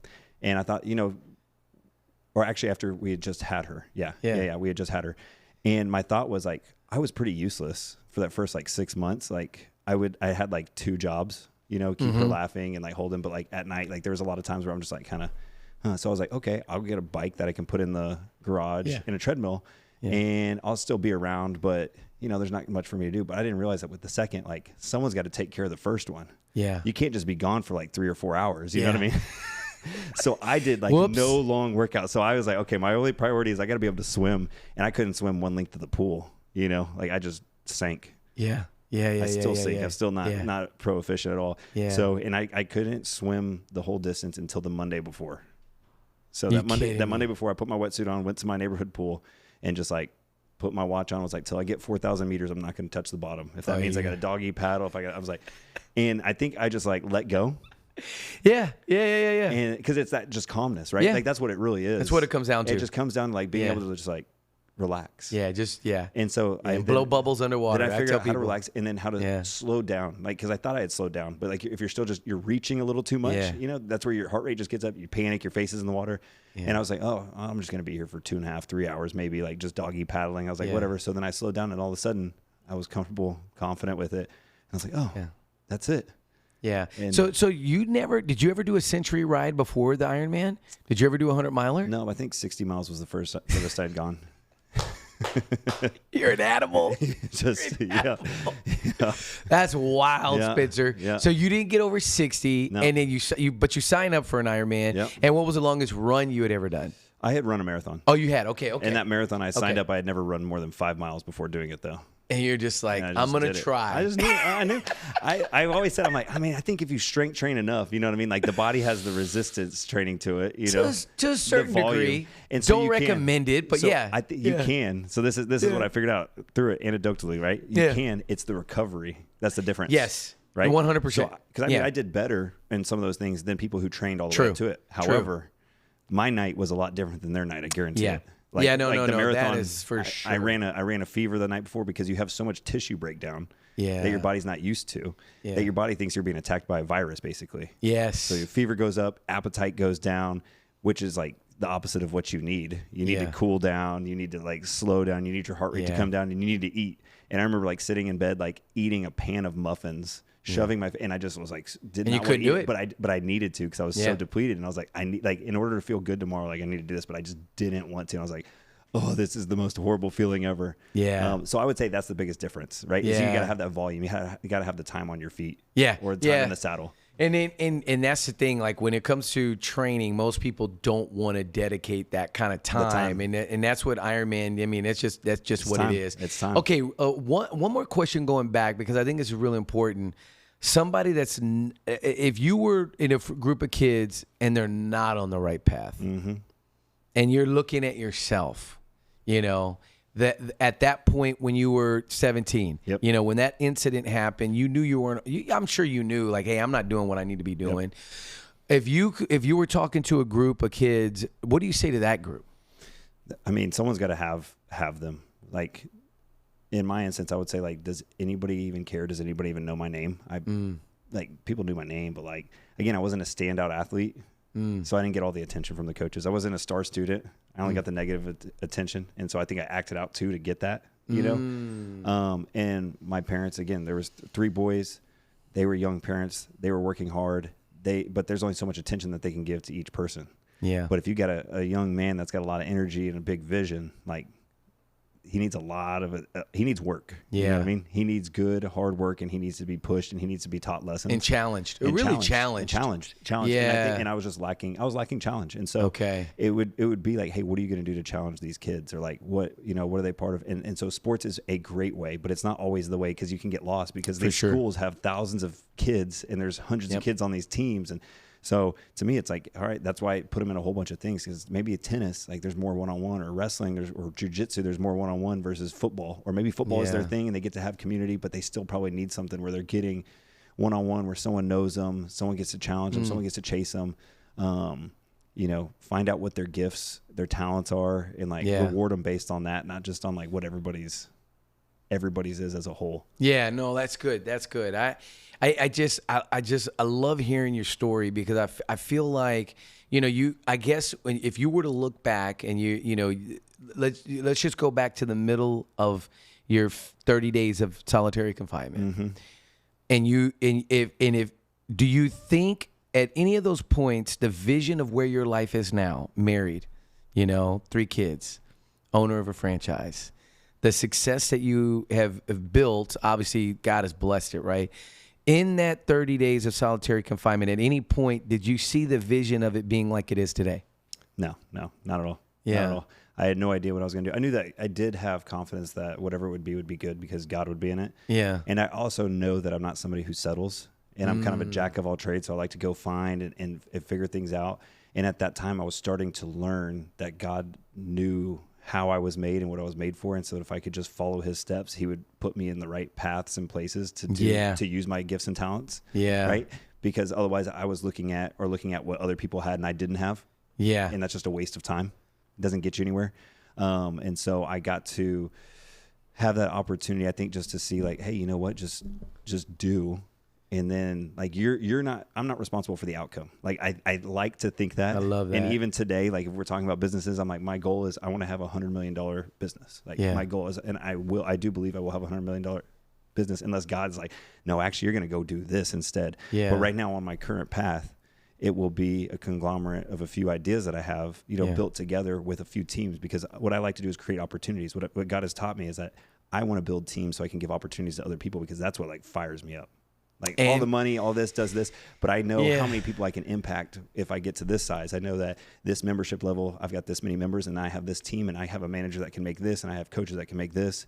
And with ISI, my goal is to have all professional coaches that can make a good standard of living coaching, so that is their career, that is their path, because then the client is going to get a better product, and my team is going to have a better outcome for their lifestyle. And so, but I'm not in charge of the outcomes of how that happens or who it is. Yeah. And so my job is to just work at it, be relentless, which I'm not always the best at, because I get poopy pants and like, oh, it's not this way. It's not where you're supposed to be at this time. We're supposed to hit this, Yeah.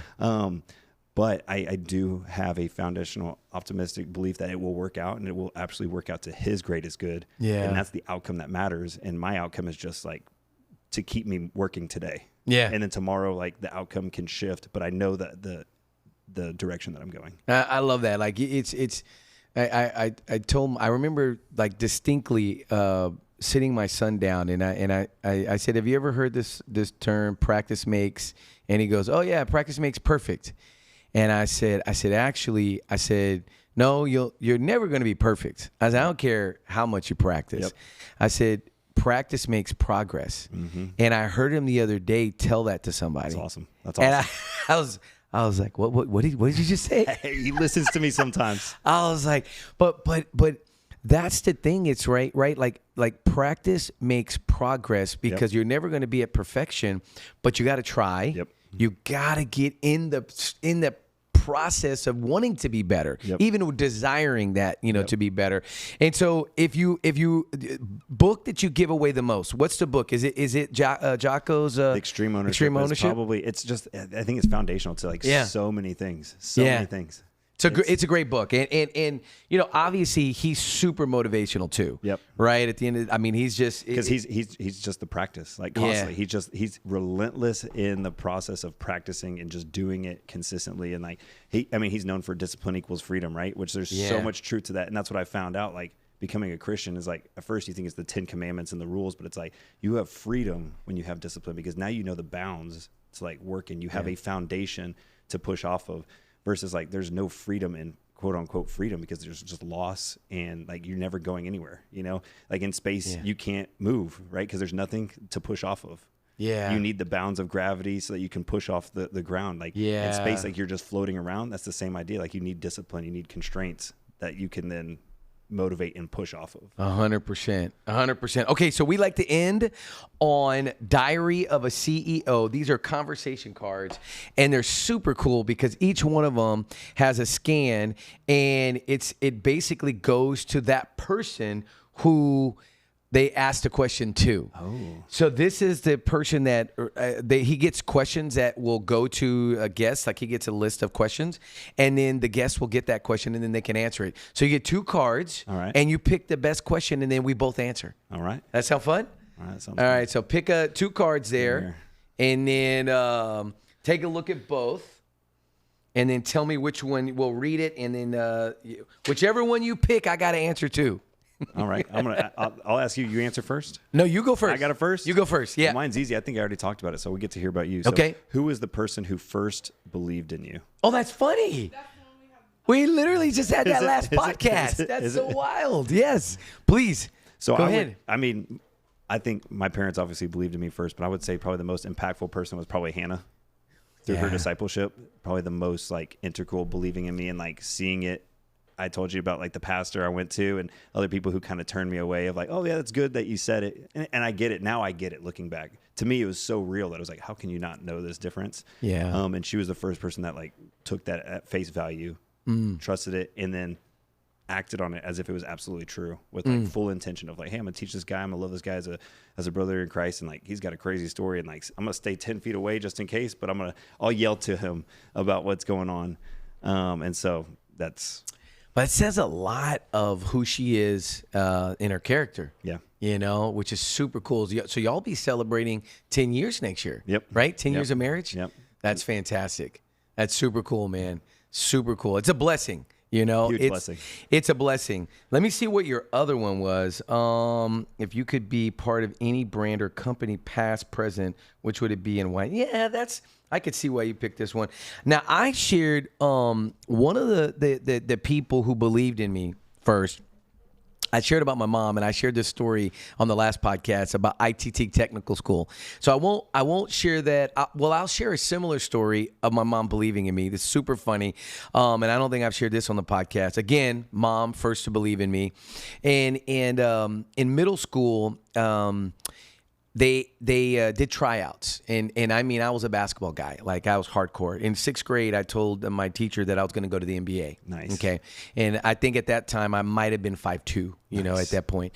And I was a huge Jordan fan. Never been. I mean, didn't have any Jordans at that point, but I loved Michael Jordan. Yep. And at this time, you got to remember, the WGN, which was the Chicago station, we had that everywhere. Like, you saw the Cubs and you saw the Bulls.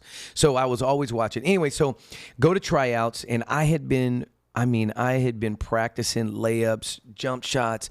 I was ready. Now, when you did the layup, did you stick your tongue out? Of course. Yeah, you had to. Just making sure. You had to. You're a real Jordan fan. All right. Yeah, you had to. I mean, and now there are a couple of times it cost me, you know what I mean? But here was the crazy part. The coach lines us all up at the free throw line, okay? And I didn't hear any basketballs dribbling. I was like, what are we doing? This is weird.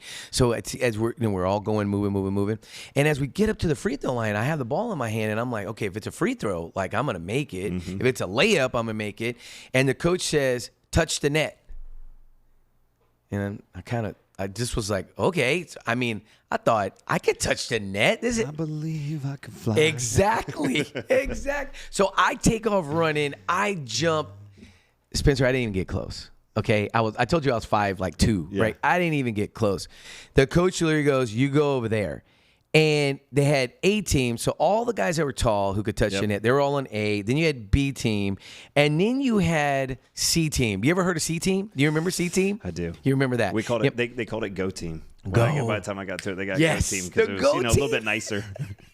You get to go somewhere else You while get we to practice go. on the court. That's right. So I'm on C team, and I'm demoralized. I just was like, the basketball was literally everything for me. And I just remember I went home and I told my mom, well, before I left the gym, I saw the coach, and the coach just turned to me. He's like, look, you're just too short. You just, this is not your thing. I probably wouldn't play basketball.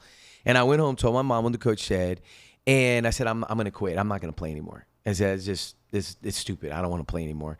And, my mom sat me down and she says, you're going to go tell that coach that my mom said, I'm going to prove you wrong. Amen. Right? Dude. And I remember looking at my mom, and again, here I am as a short, like I was kind of one of those kids that was very loud, very talkative, very friendly, very passionate. And I went and I walked in his office and I said, my mom said, I have to prove you wrong. And I literally told him that. And he just looked at me like, whatever, So I started out on Go Team. Martinez, get out of here. Yeah, get out of here. Go to the locker room. So I started out on Go Team, and I just because I could play, I just took over. Like really? I was all over the court. Yeah. I scored all the points, and then they were finally like, okay, we probably got to put him on B team because he's demoralizing these other kids. Yeah. So then I went from B team, then I went to A, and then from A team on, it just was like. It was like they knew, okay, no, he can actually play and he's got skills. You know what I mean? And it was, but in that moment, it was like I almost quit. And basketball literally became like not only my identity, but then I started coaching. When I was a freshman in college, I coached at First Baptist, Castle Hills First Baptist. Okay. And I was their sophomore coach. I went to college and played at Wayland Baptist. Yep. And I had an opportunity to play at college level, and I played in high school. But the thing is like that one moment with my mom was like reshaped everything because it could have been I never played basketball again. What a story of earned and not given as well. Yeah, 100%. How much more important that you earned that way up there. 100%. But you earned it because of that belief. That's incredible. And we all have to have somebody like that, right? That's incredible. We all have to have somebody in our life like that. But that was a great story from my mom, and she's gonna love that I shared it again. Yeah. I actually shared that from the stage. We did a luxury real estate summit, and I called it the Net. My wife loves it when I tell that story. Yeah. But Spenser, listen. Thank you. This has been fascinating, and I love hearing your story. And I'm really excited as we become friends to see how God uses you in your business, with your family. And this story, I think, is going to resonate with a lot of people. It really is. I appreciate that. So thank you for being on TM3 Impact. Thanks for having me, man. All right, my man. Yes. Thank you.